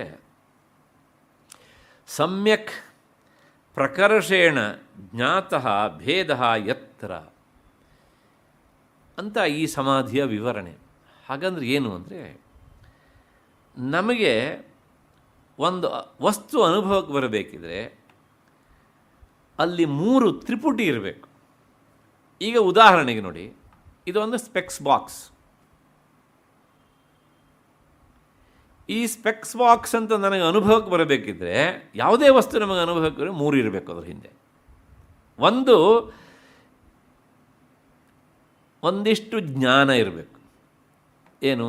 ಹೀಗಿದ್ದರೆ ಇದನ್ನು ಬಾಕ್ಸ್ ಅಂತ ಕರೀತಾರೆ. ಇದು ಜ್ಞಾನ. ಇಂತಹ ಜ್ಞಾನದಿಂದ ಜ್ಞೇಯ ತಿಳಿಯಲ್ಪಡುವುದು ಯಾವುದು ಕೇಳಿದರೆ ಈ ಬಾಕ್ಸ್. ಮೊದಲು ಜ್ಞಾನ ಇರಬೇಕು. ಹಾಗಾಗಿ ಒಂದು ಸಲ ನಮಗೆ ಬಂದಾಗ ಏನಾಗುತ್ತೆ, ಯಾವ್ದು ನೋಡಿದ್ರೆ ಇದೊಂದು ಬಾಕ್ಸ್ ಅಂತ ನಮ್ಗೆ ಗೊತ್ತಾಗುತ್ತೆ. ಮತ್ತು ಅದರೊಳಗೆ ಇದು ಸ್ಪೆಕ್ಸ್ ಬಾಕ್ಸೋ, ಗೋಲ್ಡನ್ ಬಾಕ್ಸೋ, ಸಿಲ್ವರ್ ಬಾಕ್ಸೋ, ಯಾವ ಬಾಕ್ಸೋ ನಮ್ಗೆ ಗೊತ್ತಾಗುತ್ತೆ ಆಮೇಲೆ. ಹೌದು ತಾನೆ? ಆ ಜ್ಞಾನದ ಅಡಿಯಲ್ಲಿ ಇದು ಜ್ಞೇಯ ತಿಳಿಯಲ್ಪಡಬೇಕಾದದ್ದು ಅಂತ. ಇದು ಎರಡನೇ ಮಜಲು. ತಿಳಿಯಲ್ಪಡಬೇಕಾದದ್ದು correct. By whom? By me. ಹೌದು ತಾನೆ? ಹಾಗಾಗಿ ನಾನು ಜ್ಞಾತ ತಿಳಿಯುವವನು, ಇದು ತಿಳಿಯಲ್ಪಡುವುದು. ಈ ಎರಡಕ್ಕೂ ಮಾಧ್ಯಮ ಜ್ಞಾನ. ಹೌದು ತಾನೆ? ಒಪ್ಪಿಕೊಳ್ಳೇಬೇಕು, ಅಲ್ಲದೆ ನಮಗೆ ಅನುಭವಕ್ಕೆ ಬರೋದೇ ಇಲ್ಲ. ಈ ಸಂಪ್ರಜ್ಞಾತ ಸಮಾಧಿಯಲ್ಲೂ ಧ್ಯೇಯ ವಸ್ತು, ಉದಾಹರಣೆಗೆ ನೀವು ಯಾವುದೋ ಒಂದು ಸಗುಣ ರೂಪ ಧ್ಯಾನ ಮಾಡ್ತಾ ಇರ್ತೀರಿ. ಜಗನ್ಮಾತೆಯನ್ನು ಇಟ್ಕೊಳ್ಳಿ, ಅಥವಾ ರಾಮನನ್ನು ಇಟ್ಕೊಳ್ಳಿ, ಕೃಷ್ಣನನ್ನು ಇಟ್ಕೊಳ್ಳಿ, ಶೇಷಶಾಯಿಯಾದಂಥ ಭಗವಂತನನ್ನು ಇಟ್ಕೊಳ್ಳಿ. ನಿಮಗೆ ಯಾವುದು ರೂಪ ಇಷ್ಟ ಆಗುತ್ತೋ ಅಷ್ಟು ಮನಸ್ಸನ್ನು ಅಲ್ಲಿ ಇರಿಸಿದಾಗ ನಾನು ಜ್ಞಾತ, ಅವನ ಆಕಾರವೇ ಜ್ಞೇಯ, ಎರಡಕ್ಕೂ ಮಾಧ್ಯಮವಂಥದ್ದು ಅವನ ಜ್ಞಾನ. ಆದರೆ ಬಹಳಷ್ಟು ಹೊತ್ತುಗಳ ಕಾಲ ಮನಸ್ಸು ಅಲ್ಲೇನೆ ಹೀಗೇ ಇರ್ತದೆ. ಈ ಸಂಪ್ರಜ್ಞಾತ ಸಮಾಧಿಯಲ್ಲಿ ಇದು ಮೂರೂ ಒಟ್ಟೊಟ್ಟಿಗೆ ಇರ್ತವೆ. ತಿಳಿಯುವ ನಾನು ಬೇರೆ, ತಿಳಿಯಲ್ಪಡುವ ಜ್ಞೇಯ ಅದು ಬೇರೆ, ಇದೆರಡಕ್ಕೂ ಮಾಧ್ಯಮವಂಥ ಜ್ಞಾನ ಬೇರೆ ಎನ್ನುವಂಥ ಈ ಭೇದ ಜ್ಞಾನ ಸಂಪ್ರಜ್ಞಾತ ಸಮಾಧಿಯಲ್ಲಿ ಇರ್ತದೆ. ಈ ಭೇದ ಜ್ಞಾನ ಇದ್ದರೆ ಅದು ಸಂಪ್ರಜ್ಞಾತ ಸಮಾಧಿ. ಹಾಗಿದ್ರೆ ಅಸಂಪ್ರಜ್ಞಾತ ಸಮಾಧಿ ಅಂದರೆ ಏನು ಅಂದರೆ ನ ಸಮ್ಯಕ್ ಪ್ರಕರ್ಷೇಣ ಜ್ಞಾತಃ ಭೇದ ಯತ್ರ ಅಂತ ಅದರ ವಿವರಣೆ. ಈ ಅಸಂಪ್ರಜ್ಞಾತ ಸಮಾಧಿಯಲ್ಲಿ ನಾನು ತಿಳಿಯುವವನು, ಇದು ತಿಳಿಯಲ್ಪಡುವುದು, ಇದಕ್ಕೆ ಮಾಧ್ಯಮ ತಿಳಿಯಬೇಕಾದ ಜ್ಞಾನ ಎನ್ನುವಂಥ ಈ ಮೂರು ತ್ರಿಪುಟಿ ಎನ್ನುವುದು ಇರುವುದಿಲ್ಲ. ಹಾಗಿದ್ರೆ ಏನಾಗುತ್ತೆ ಹೇಳಿದರೆ, ಜ್ಞಾತ ತಿಳಿಯುವವನು ಜ್ಞೇಯದಲ್ಲಿಯೇ ಲಯವಾಗಿ ಬಿಡ್ತಾನೆ, ಜ್ಞಾನವೇ ಆಗಿಬಿಡ್ತಾನೆ ಪೂರ್ತಿಯಾಗಿ. ಹೇಗೆ ಅಂದರೆ, ಉಪ್ಪನ್ನು ತಂದು ನೀರಿನ ಪಾತ್ರೆ ಒಳಗೆ ಹಾಕಿದರೆ ಅದು ಏನಾಗುತ್ತೆ, ಪೂರ್ತಿಯಾಗಿ ಕರಗಿ ಹೋಗಿಬಿಡುತ್ತೆ. ಕಣ್ಣಿಗೆ ಕಾಣಿಸುತ್ತಾ? ಇಲ್ಲ.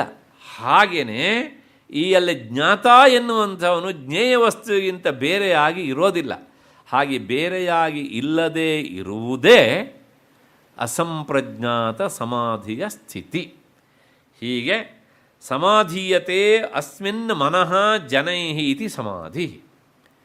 ಆ ಧ್ಯೇಯ ವಸ್ತುವಿನಲ್ಲಿ ಮನಸ್ಸನ್ನು ಬಹಳ ಹೊತ್ತು ಹೊತ್ತುಗಳ ಕಾಲ ಏಕಾಗ್ರತೆಯಿಂದ ಇರಿಸಿದರೆ ಅದರ ಹೆಸರು ಸಮಾಧಿ ಅಂತ ಹೆಸರು. ಹಿಂದೆ ಯೋಗಶಾಸ್ತ್ರಕ್ಕೆ ಸಂಬಂಧಪಟ್ಟ ಹಾಗೆ ನಾನು ಇದೇ ವೇದಿಕೆಯಲ್ಲಿ ಒಂದು ಭಾಷಣ ಮಾಡಿದ ನೆನಪು. ಅಲ್ಲಿ ಸುದೀರ್ಘವಾಗಿ ನಾನು ವಿವರಣೆ ಕೊಟ್ಟಿದ್ದೇನೆ. ಧ್ಯಾನಕ್ಕೂ ಸಮಾಧಿಗೂ ಏನು ವ್ಯತ್ಯಾಸ. ಧ್ಯಾನದಲ್ಲೂ ಇದಿರ್ತದೆ, ಆದರೆ ಕಾಲದ ಅವಧಿ ಕಡಿಮೆ.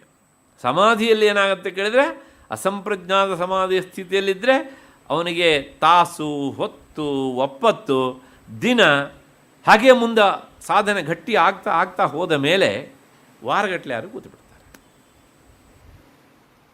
ನೀವು ಕೇಳಿದ್ದೀರಾ, ತಮಿಳುನಾಡಿನ ಕಾವೇರಿ ತೀರದಲ್ಲಿ ಸದಾಶಿವ ಬ್ರಹ್ಮೇಂದ್ರರು ಸಮಾಧಿ ಸ್ಥಿತಿಗೆ ಹೋಗಿದ್ದರು.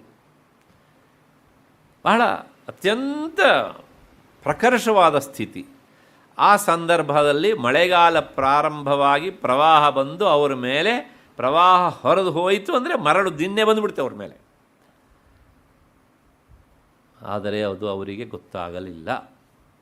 ಪ್ರವಾಹ ಇಳಿದ ಮೇಲೆ ಆ ದಿಣ್ಣೆಯನ್ನು ಸರಿಪಡಿಸಬೇಕು ಅಂತ ಅದನ್ನು ಹೋಗಿ ಗುದ್ದಲಿಯಿಂದ, ಗಡಪಾರಿಯಿಂದ ಅಗಿದು ತೆಗೆದಾಗ ಒಳಗಡೆಯಿಂದ ಇವರು ಗೋಚರಿಸಿದರು.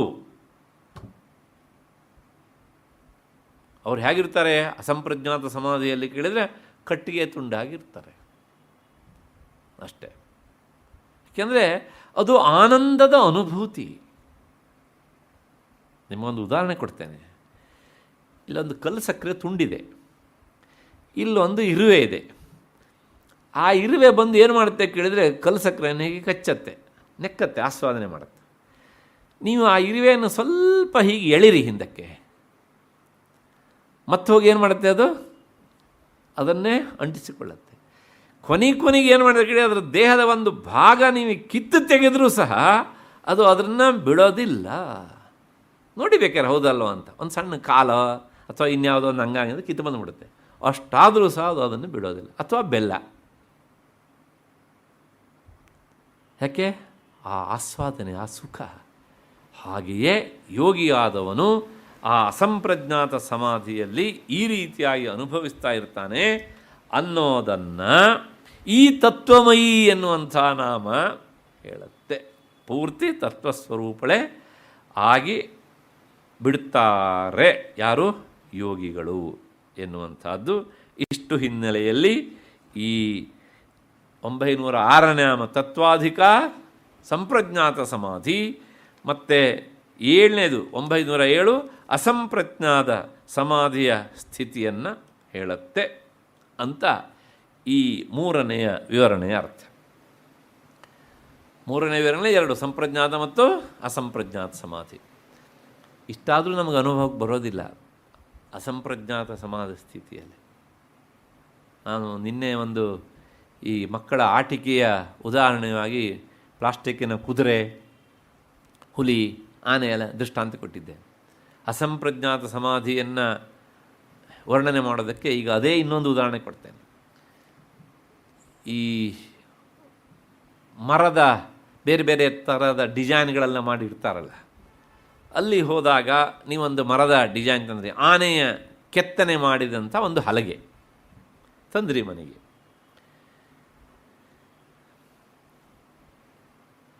ನೋಡಿದ ತಕ್ಷಣ ಏನು ಅಂದ್ಕೊಳ್ತೇವೆ ಎಲ್ಲರೂ ಸಹ, ಆನೆ ಬಂತು ಅಂತ ಅಲ್ವಾ?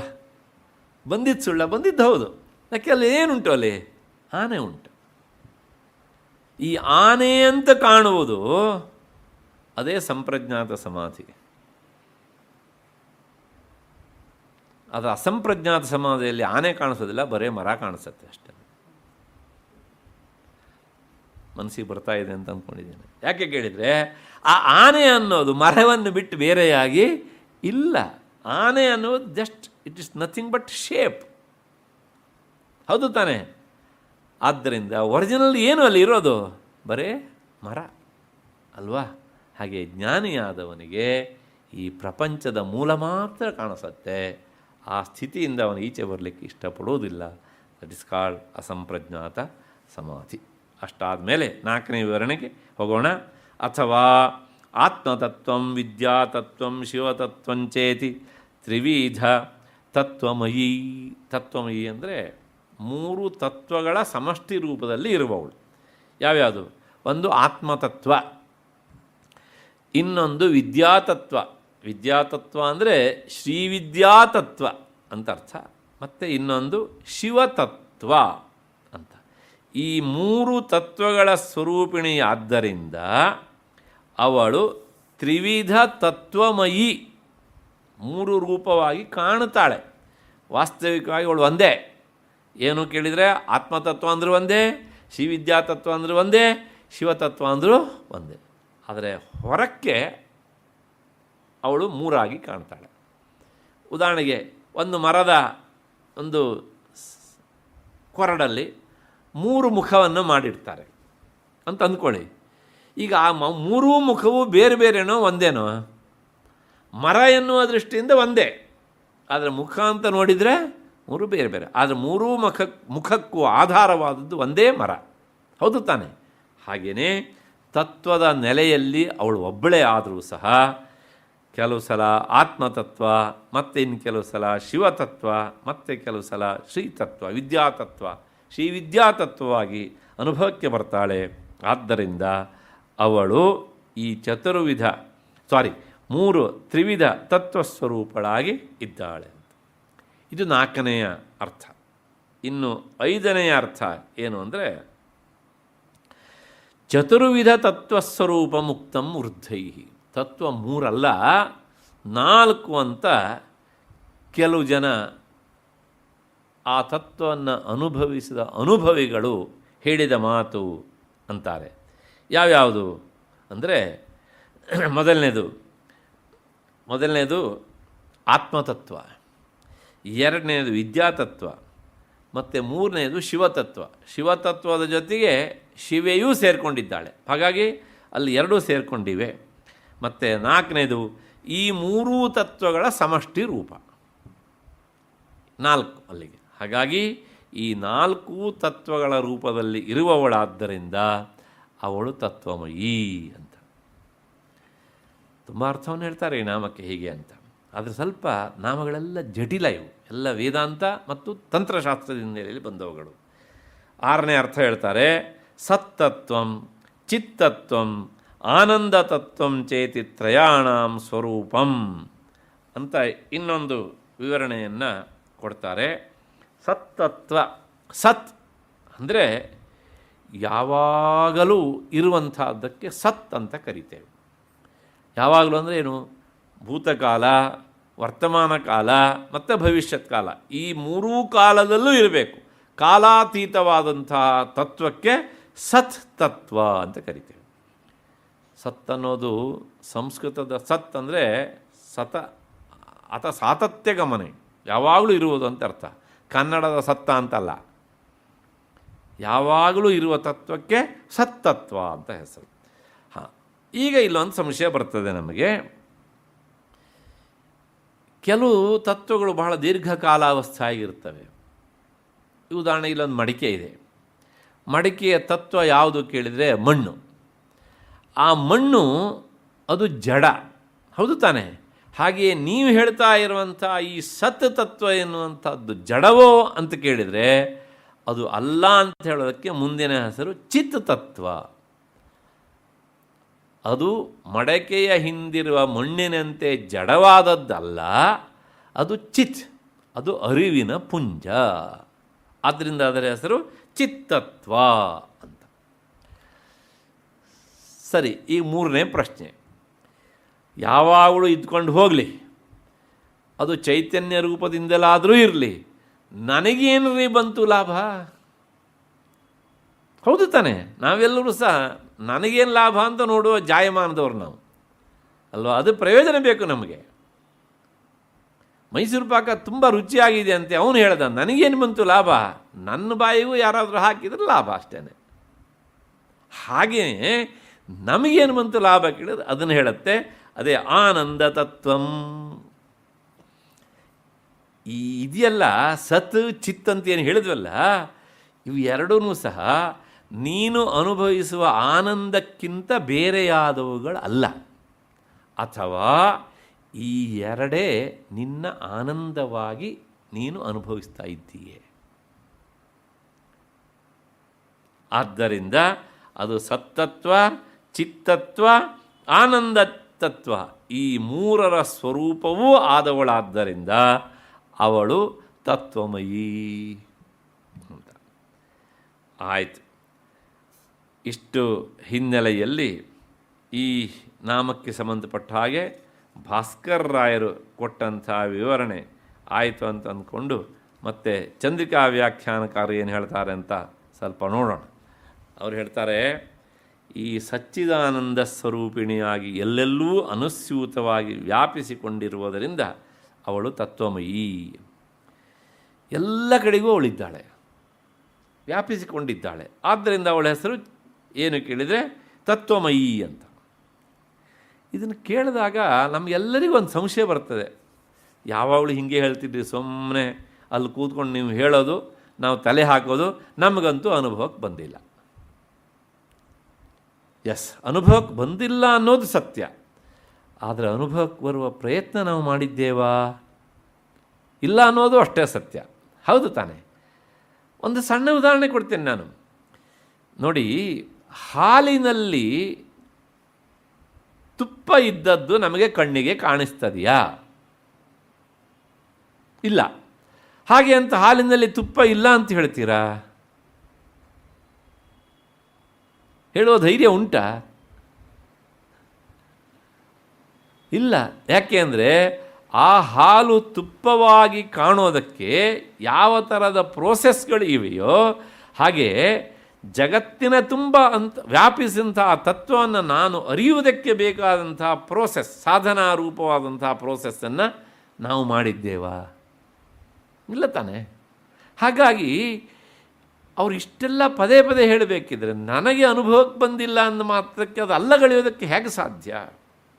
ನಾನು ಹಿಮಾಲಯ ಪರ್ವತ ನೋಡಲಿಲ್ಲ, ಆದ್ದರಿಂದ ಹಿಮಾಲಯ ಪರ್ವತ ಇಲ್ಲ.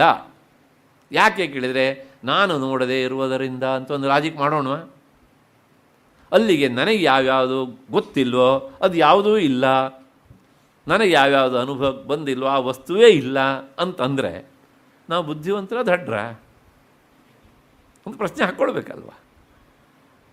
ಹಾಗೆಯೇ ಅವಳು ಸರ್ವವ್ಯಾಪಗಳಾಗಿದ್ರೂ ಸಹ ನಮಗೆ ಅವಳು ಈ ಇಂದ್ರಿಯಗಳ ಮೂಲಕ ಅನುಭವಕ್ಕೆ ಬರುವುದಿಲ್ಲ. ಹೆಚ್ಚೇ ಯಾಕ್ರಿ, ಆತ್ಮತತ್ವದಿಂದ ಪ್ರಕಟವಾದಂತಹ ಪಂಚಭೂತಗಳಲ್ಲಿ ಒಂದಂಥ ಗಾಳಿಯೇ ನಮಗೆ ಎಷ್ಟೋ ಸಲ ಅನುಭವಕ್ಕೆ ಬರೋಲ್ಲ. ಗಾಳಿ ಬೀಸಿದರೆ ಅನುಭವಕ್ಕೆ ಬರುತ್ತೆ ಅಲ್ವಾ? ನಾವು ಗಾಳಿ ಬೀಸದೆ ಅದು ಹಿಂಗೆ ಹಾಕ್ಕೊಂಡು ಏನಿವತ್ತು ಗಾಳಿಯೇ ಇಲ್ಲ ಅಂತ ಹೇಳ್ತೀವಿ ನಾವು, ಇಲ್ವಾ? ಹಾಗೆ ಇಲ್ಲ ಅಂದರೆ ಮತ್ತೆ ನೀವು ಬ್ರೀತಿಂಗ್ ಮಾಡ್ತಾ ಇದ್ದಿದ್ದು ಯಾವುದರಿಂದ? ಹೌದು ತಾನೆ? ಅಂದರೆ ಆ ಇದ್ದ ಗಾಳಿಯನ್ನು ನಿಮ್ಮ ತ್ವಗಿಂದ್ರಿಯ ಹಿಡಿಯಲಾರದು, ಅದರ ಘ್ರಾಣೇಂದ್ರಿಯದ ಮೂಲಕ ಅದು ಕೆಲಸ ಮಾಡ್ತಾ ಇದೆ ಅನ್ನೋದು ಅರಿವಿಗೆ ಬರ್ತದೆ. ಹೌದು ತಾನೆ? ಹಾಗೆಯೇ ಅವಳು ತತ್ವಮಯಿ, ಸರ್ವವ್ಯಾಪಗಳಾಗಿದ್ದಾಳೆ. ಆದರೆ ನನಗೆ ಅನುಭವಕ್ಕೆ ಬಂದಿಲ್ಲ ಅಂದರೆ ನನ್ನ ಸಾಧನೆಯ ಕೊರತೆ ಅಲ್ಲಿದೆ ಅನ್ನುವುದು ಸ್ಪಷ್ಟ. ಇಷ್ಟು ಹಿನ್ನೆಲೆಯಲ್ಲಿ ಇದು ಮೊದಲನೇ ಅರ್ಥ. ಎರಡನೇದು, ಆ ತತ್ವಮಯಿ ಅಂದರೆ 36 ತತ್ವಗಳ ಸ್ವರೂಪಳು ಅಂತ ನಾನು ಹೇಳಿದ್ದೆ. ಹಿಂದೆ ಹೇಳಿದ್ದೇನೆ, 2 ನಾಮದಲ್ಲಿ ಹೇಳಿದ್ದೇನೆ, ಇದು 3ನೇ ನಾಮದಲ್ಲಿ ಬಂದಿದೆ. ಇಲ್ಲೂ ಸಹ ಹೇಳಿಬಿಡ್ತೇನೆ ಇನ್ನೊಂದು ಸಲ. ಯಾವ್ಯಾವುದು ಅಂದರೆ 36 ತತ್ವಗಳು. ಒಂದು ಮಹತ್ತತ್ವ. ಮಹತ್ತತ್ವ ಅಂದರೆ ಈ ಪ್ರಪಂಚದ ಮೊಟ್ಟ ಮೊದಲ ತತ್ವ. ಚತುರ್ಮುಖ ಬ್ರಹ್ಮನಿಂದ ಮಹತ್ತಾಗಿ ಪ್ರಕಟಗೊಂಡಂಥ ಈ ಬ್ರಹ್ಮಾಂಡ ಉಂಟಲ್ಲ, ಇದು ಮಹತ್ತತ್ವ. ಮತ್ತು ಅಹಂಕಾರ. ಅಹಂಕಾರ ನಮಗೆ ಗೊತ್ತು, ಯಾಕೆಂದರೆ ನಮಗೆ ಅದು ಅವಿಭಾಜ್ಯ ಅಂಗ. ಈಗೋ, ಹೌದು ತಾನೆ? ನಾನುಂಟೋ 3 ಲೋಕ ಉಂಟೋ ಅಂತ, ಹೌದು ತಾನೆ? ಈ ಅಹಂಕಾರ ಇದು ಒಳಗಡೆಯಿಂದ ಮನಸ್ಸಿನಲ್ಲಿ ಇರುವಂಥದ್ದು. ಅದಾದಮೇಲೆ ಮನಸ್ಸು. ಅಹಂಕಾರಕ್ಕೆ ಆಧಾರವೇ ಮನಸ್ಸು, ಇದು 3ನೇದು.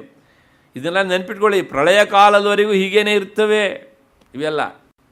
ಮತ್ತು ಪಂಚಜ್ಞಾನೇಂದ್ರಿಯಗಳು, ಕಣ್ಣು, ಕಿವಿ, ಮತ್ತು ಮೂಗು, ನಾಲಿಗೆ, ಚರ್ಮ, ಇಷ್ಟು. ಅಲ್ಲಿಗೆ ಎಷ್ಟಾಯಿತು? ಇಲ್ಲಿಗೆ ಪಂಚಜ್ಞಾನೇಂದ್ರಿಯಗಳು, ಮಹತ್ತತ್ವ, ಅಹಂಕಾರ, ಮನಸ್ಸು, 5 3 8 ಆಯಿತು ಇಲ್ಲಿಗೆ. ಅದಾದ ಮೇಲೆ ಮತ್ತೆ ಪಂಚಕರ್ಮೇಂದ್ರಿಯಗಳು, ವಾಕ್, ಪಾಣಿ, ಪಾದ, ಪಾಯು ಉಪಸ್ಥೆ. ಪಾಯು ಅಂದರೆ ಮಲದ್ವಾರ, ಉಪಸ್ಥ ಅಂದರೆ ಜನನೇಂದ್ರಿಯ. ಅಲ್ಲಿಗೆ ಎಷ್ಟಾಯಿತು? ಪಂಚಜ್ಞಾನೇಂದ್ರಿಯ ಪಂಚಕರ್ಮೇಂದ್ರಿಯ 10 ಮತ್ತು 3 13 ಆಯಿತು. ಹಾಂ, ಇಲ್ಲಿಗೆ ಮತ್ತೆ ಪಂಚತನ್ಮಾತ್ರೆಗಳು. ಅಂದರೆ ಭಗವಂತ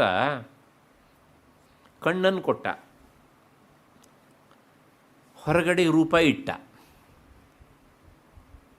ಈ ಕಣ್ಣನ್ನು ಕೊಟ್ಟು ಹೊರಗಡೆ ರೂಪನೇ ಇಡದೇ ಇದ್ದರೆ ಕಣ್ಣಿಗೆ ಏನು ಕೆಲಸ ಅಲ್ವಾ? ವಿಚಾರ ಮಾಡಿ. ಹೊರಗಡೆ ರೂಪ ಇಟ್ಟ, ಅದನ್ನು ಗ್ರಹಿಸೋದಕ್ಕೆ, ಹಿಡಿಯೋದಕ್ಕೆ, ಹಿಡಿದು ಎಂಜಾಯ್ ಮಾಡೋದಕ್ಕೆ ಕಣ್ಣನ್ನೇ ಕೊಡ್ದಿದ್ರೆ ಏನು ಪ್ರಯೋಜನ? ಹೌದು ತಾನೇ?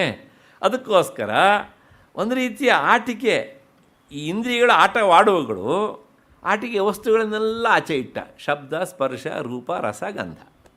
ಶಬ್ದ ಹಾಗಿದ್ರೆ ಶ್ರೋತ್ರೇಂದ್ರಿಯಕ್ಕೆ, ಸ್ಪರ್ಶ ತ್ವಗೇಂದ್ರಿಯಕ್ಕೆ, ರೂಪ ನೇತ್ರೇಂದ್ರಿಯಕ್ಕೆ, ರಸ ನಾಲಿಗೆಗೆ, ಮತ್ತು ಗಂಧ ಅಲ್ಲೇ ಮೇಲೆ ಇರುವಂಥ ಮೂಗಿಗೆ. ಇವು 5, ಇವುಗಳನ್ನು ಪಂಚತನ್ಮಾತ್ರೆಗಳು ಅಂತ ಕರೀತಾರೆ. ಮತ್ತು ಪಂಚಭೂತಗಳು. ಈ ಶಬ್ದ, ಸ್ಪರ್ಶ, ರೂಪ, ರಸ, ಗಂಧಗಳೆಲ್ಲ ಈ ಮಹಾಭೂತಗಳು ಅಂತ ನಾವು ಏನು ಹೇಳ್ತೇವಲ್ಲ, ಪೃಥ್ವಿ, ತೇಜೋ, ಆಕಾಶ, ಇವುಗಳ ಸೂಕ್ಷ್ಮ ರೂಪ, ಅವುಗಳ ವಿಸ್ತೃತ ರೂಪವೇ ಈ ಸ್ಥೂಲವಾದಂಥ ಪಂಚಭೂತಗಳು. ಅಲ್ಲಿಗೆ 5 5 5 5 4 5 ಆಯಿತು. 5 4 20, ಮತ್ತೆ 3 23 ಆಯಿತು ಅಲ್ಲಿಗೆ. ಹೌದು ತಾನೇ? ಇದೇ ಪ್ರಪಂಚ. ಪಂಚ ಪಂಚ ಪಂಚ ಪಂಚ ಸೇರಿಸಿದರೆ ಪ್ರಪಂಚ. ಪ್ರಪಂಚ ಅಂದರೆ ಇಷ್ಟೇ ಇರೋದು. ಆಯಿತು, ಇಷ್ಟಾಗಿ ಮುಗಿಲಿಲ್ಲ. ಮತ್ತೆ ಒಳಗಡೆಯಿಂದ ಶಿವ ಮತ್ತು ಶಕ್ತಿ, ತಂತ್ರಶಾಸ್ತ್ರ ಪ್ರಕಾರ ಸದಾಶಿವ 3 ಆಯಿತು. ಮತ್ತು ಈಶ್ವರ, ಶುದ್ಧ ವಿದ್ಯಾ, ಮಾಯಾ, ಕಾಲ, ನಿಯತಿ, ಕಲಾ, ವಿದ್ಯಾ, ರಾಗ, ಇವು ಒಟ್ಟು 11. ಅಲ್ಲಿಗೆ ಎಷ್ಟಾಯಿತು? 33 11. ಅಲ್ಲಿಗೆ 11 ತತ್ವಗಳು ಮುಗಿದಿಲ್ಲ. ಮತ್ತು ಪುನಃ ಇವೆಲ್ಲಕ್ಕಿಂತ ಮೇಲೆ ಪ್ರಕೃತಿ ಮತ್ತು ಪುರುಷ. ಇಲ್ಲಿಗೆ ಒಟ್ಟು 36 ತತ್ವಗಳು. ಅದು ಇವಿಷ್ಟೂ ಸಹ ಪ್ರಳಯ ಆಗುವವರೆಗೂ ಇರ್ತವೆ. ಆದ್ದರಿಂದ ಇವುಗಳನ್ನು ಶಾಶ್ವತವಾದ ತತ್ವ ಅಂತ ಕರೆದಿದ್ದಾರೆ. ಇಲ್ಲಿ ಕೆಲವು ವೇದಾಂತದ ವಿಚಾರವೂ ಸೇರಿಕೊಂಡಿದೆ, ಮತ್ತು ಕೆಲವು ತಂತ್ರಶಾಸ್ತ್ರಕ್ಕೆ ಸಂಬಂಧಪಟ್ಟಂಥ ವಿಚಾರವೂ ಸಹ ಸೇರಿಕೊಂಡಿದೆ. ಆ ಹಿನ್ನೆಲೆಯಲ್ಲಿ ಒಟ್ಟು 36 ತತ್ವಗಳು. ಶೈವ ದರ್ಶನದಲ್ಲಿ 36 ತತ್ವಗಳನ್ನು ಹೇಳಿದ್ದಾರೆ. ಅದನ್ನು ನಿಮ್ಮ ಮುಂದೆ ಇರಿಸಿದ್ದೇನೆ. ಮುಂದಿನ ನಾಮ 908 ತತ್ವಮರ್ಥಸ್ವರೂಪಿಣಿ.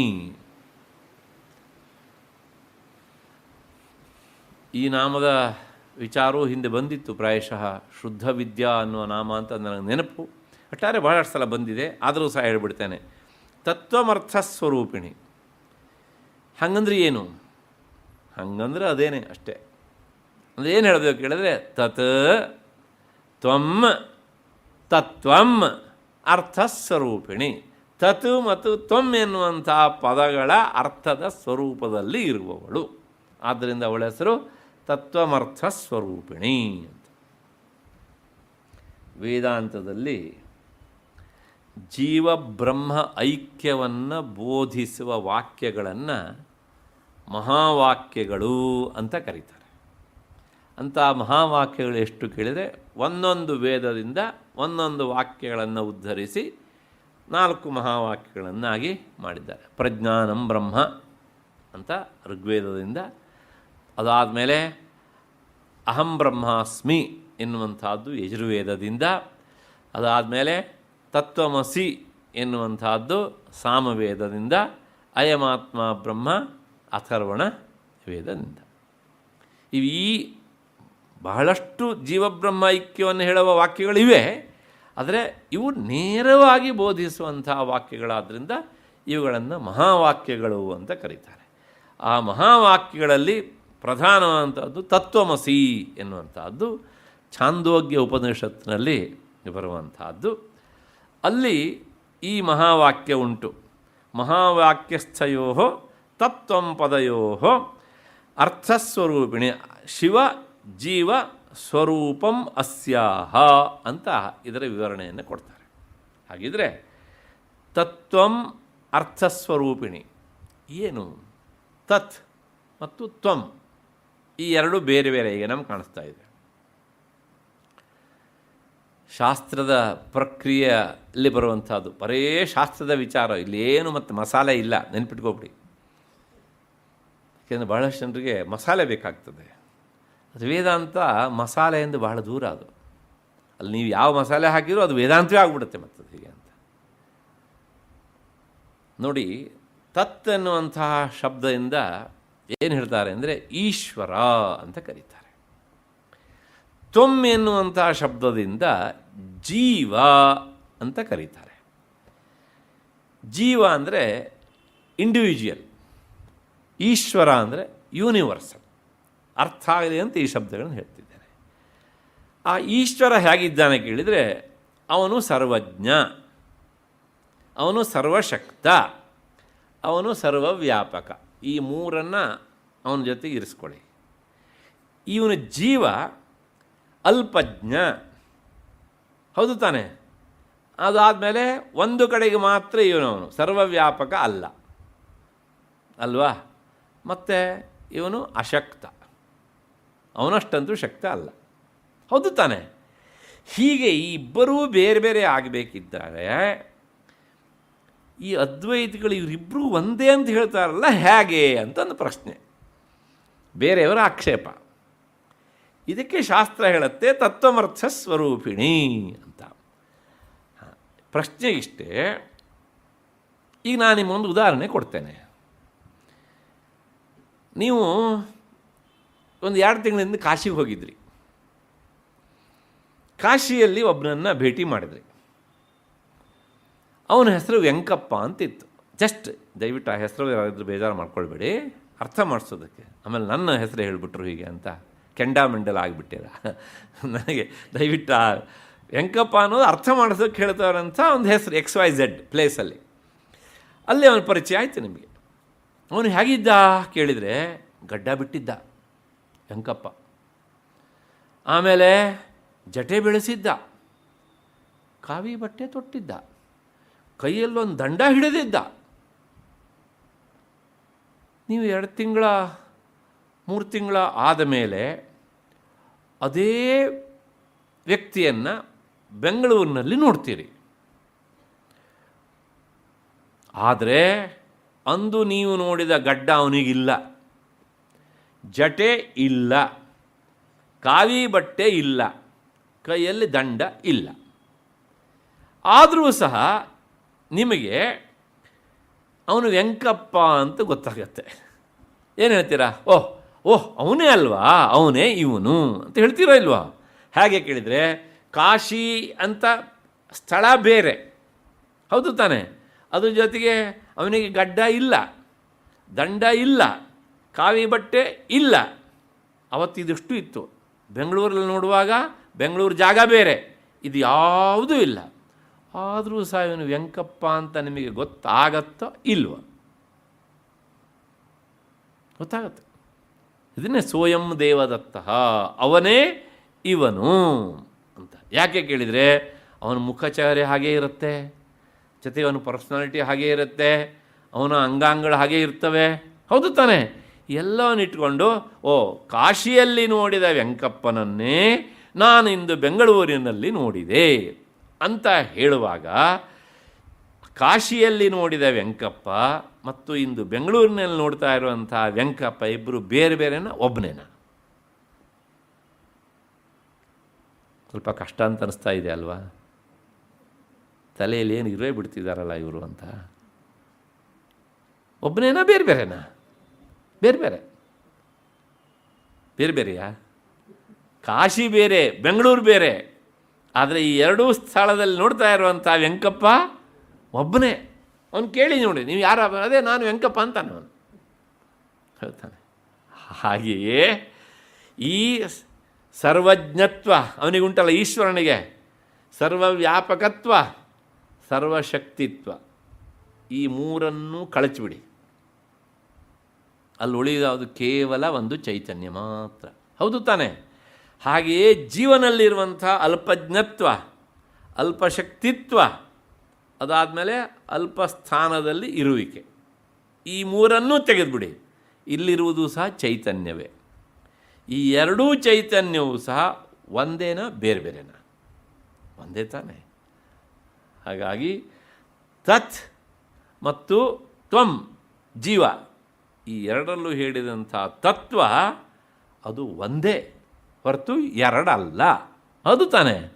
ಆದ್ದರಿಂದ ಅದೇ ನಾನು ಹೇಳಿದ್ದೀನಿ ಪ್ರಾರಂಭದಲ್ಲಿ, ಅದೇ ಬಿಂಬವೇ ಪ್ರತಿಫಲನಗೊಂಡಾಗ ಪ್ರತಿಬಿಂಬ, ಹೌದು ತಾನೇ.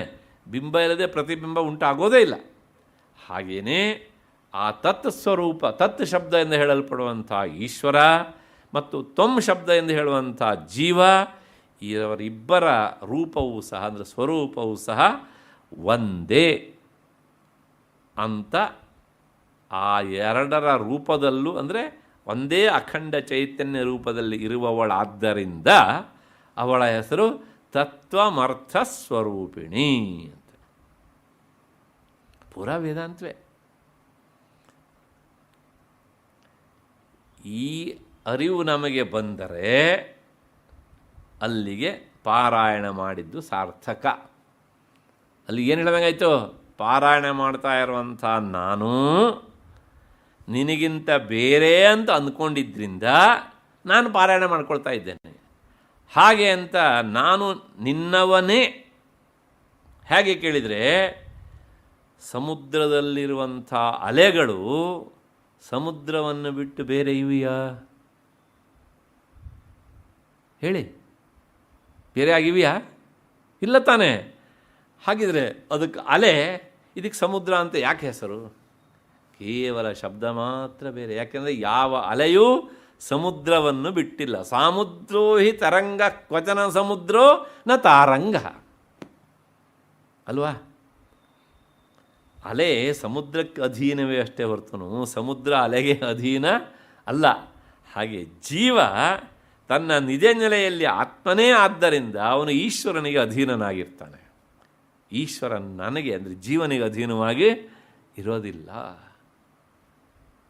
ಆದ್ದರಿಂದ ಈ ಮಹಾವಾಕ್ಯ ಏನು ಹೇಳುತ್ತೆ ಕೇಳಿದರೆ, ಅಂತಿಮವಾಗಿ ಆರೋಪಿತವಾದಂಥ ಸರ್ವಜ್ಞತ್ವ, ಸರ್ವಶಕ್ತಿತ್ವ ಮತ್ತು ಸರ್ವ ವ್ಯಾಪಕತ್ವ ಇದನ್ನೆಲ್ಲ ತೆಗೆದುಬಿಟ್ರೆ ಆ ಚೈತನ್ಯ ಮತ್ತು ಜೀವನದಲ್ಲಿರುವಂಥ ಈ ಆರೋಪಿತವಾದಂಥ ಅಲ್ಪಜ್ಞತ್ವ, ಅಲ್ಪಶಕ್ತಿತ್ವಾದಿ ಧರ್ಮಗಳನ್ನು ತೆಗೆದರೆ ಉಳಿಯುವಂಥ ಚೈತನ್ಯ ಒಂದೇ. ಆದ್ದರಿಂದ ಎರಡೂ ಬೇರೆ ಬೇರೆ ಅಲ್ಲ, ಒಂದೇ ಅಂತ. ಹಾಗೆಯೇ ಪಾರಾಯಣ ಮಾಡುವಾಗ ನಾನು ಈಗ ಭಕ್ತ ಅಥವಾ ನಾನು ಪಾರಾಯಣ ಕರ್ತ ಅನ್ನುವಂಥ ಈ ಆರೋಪಿತ ಗುಣ ನಮ್ಮಲ್ಲುಂಟು. ಅದನ್ನು ನಾವು ಪಾರಾಯಣ ಮಾಡ್ತಾ ಇರ್ತೇವೆ, ಹೌದು ತಾನೇ. ಇದು ಯಾವುದೂ ಇಲ್ಲದೇ ಇದ್ದರೆ ಪಾರಾಯಣ ಮಾಡೋ ಅವಶ್ಯಕತೆ ಇಲ್ಲ. ಅದು ಆಟೋಮೆಟಿಕ್ಕಾಗಿ ಬಿಟ್ಟೇ ಹೋಗ್ತದೆ ಪೂರ್ತಿಯಾಗಿ. ಅಲ್ಲ, ಈ ಜ್ಞಾನ ಬರದೇ ಇದ್ದವರು ಪಾರಾಯಣ ಬಿಟ್ಟವರು ಬೇಕಾದಷ್ಟು ಜನ ಇದ್ದಾರೆ. ಅಂದರೆ ಮಾತ್ರಕ್ಕೆ ಅವರೆಲ್ಲ ಜ್ಞಾನಿಗಳು ಅಂತಲ್ಲ, ಅವರು ಮಹಾಜ್ಞಾನಿಗಳು. ಸವರ್ಣ ದೀರ್ಘ ಸಂಧಿ ಮಹಾ ಅಜ್ಞಾನಿಗಳು ಅಂತ. ಜ್ಞಾನ ಬಂದು ಸಹಜವಾಗಿ ಆ ಕ್ರಿಯೆ ನಮ್ಮಿಂದ ದೂರ ಆಗಬೇಕು. ಬರ್ದೇನೆ ಬಿಟ್ಟಿದ್ದಿದ್ರೆ ಅದು ಅವನು ಬಿಡಲಿಲ್ಲ. ಅವನು ಬಿಡಬೇಕು ಅಂದರೆ ಹಿಡಿದಿರಬೇಕು. ಹಿಡಿದೇನೆ ಬಿಡೋದು ಹೆಂಗ್ರಿ? ಹೌದು ತಾನೆ. ಹಾಗಾಗಿ ಅದು ಸಹಜವಾಗಿ ಬಿಡಬೇಕು ಆ ಪ್ರಕ್ರಿಯೆ. ಹೇಗೆ ಅಂದರೆ, ಒಂದು ಉದಾಹರಣೆ ಕೊಡ್ತೇನೆ ನಾನು. ನಾಡಿದ್ದು ಪರೀಕ್ಷೆ. ಇವತ್ತು ಸೀರಿಯಸ್ಸಾಗಿ ಓದ್ತಾ ಇರ್ತಾನೆ ವಿದ್ಯಾರ್ಥಿ, ಹಿಡ್ಕೊಂಡು ಓದ್ತಾ ಇರ್ತಾನೆ. ನಿದ್ದೆ ಬಂದುಬಿಡುತ್ತೆ ರಾತ್ರಿ 2 ಗಂಟೆ ಅಷ್ಟೊತ್ತಿಗೆ, ಕೈಯಿಂದ ಪುಸ್ತಕ ಬಿಟ್ಟೋಗ್ಬಿಡುತ್ತೆ. ಅಥವಾ ಟೇಬಲ್ ಮೇಲೆ ಕುಳಿತು ಓದ್ತಾ ಇದ್ದರೆ ಟೇಬಲ್ ಮೇಲೆ ತಲೆ ಇಟ್ಬಿಡ್ತಾನೆ, ನಿದ್ದೆ. ಈಗ ಅವನು ನಿದ್ದೆ ಮಾಡಬೇಕು ಅಂತ ಮಾಡಿದ್ದ ಅಲ್ಲ, ಆದರೆ ಅವನು ನಿದ್ದೆ ಬಂದಿದ್ದೂ ಗೊತ್ತಿಲ್ಲ ಅವನಿಗೆ, ಪುಸ್ತಕ ಕೈಯಿಂದ ಕಳಚಿ ಬಿದ್ದದ್ದೂ ಗೊತ್ತಿಲ್ಲ. ಹಾಗೆ ಸಾಧನೆ ಪರಿಪಕ್ವ ಆಗ್ತಾ ಆಗ್ತಾ ಬಂದ ಮೇಲೆ ಈ ಎಲ್ಲವೂ ಸಹ ಸಹಜವಾಗಿ ಬಿಟ್ಟು ಹೋಗ್ಬಿಡುತ್ತೆ. ಅವನಿಗೆ ಹೋದಲ್ಲಿ ಬಂದಲ್ಲಿ ನಿಂತಲ್ಲಿ ಎಲ್ಲ ಕಡೆಯೂ ಸಹ ಅದೊಂದೇ ಚಿಂತನೆ ನಡೀತಾ ಇರುತ್ತೆ. ಅದು ಮಾನಸಿಕವಾಗಿ ನಡೀತಾ ಇರೋದಾದ್ದರಿಂದ ದೇಹದಿಂದ ಮಾಡುವಂಥ ಯಾವ ಚಟುವಟಿಕೆಗಳು ಸಹ ಅಲ್ಲಿ ಇರೋದಿಲ್ಲ. ಆದ್ದರಿಂದ ಎಲ್ಲವೂ ಸಹ ನಿಂತು ಹೋಗಿ ಬಿಡ್ತವೆ.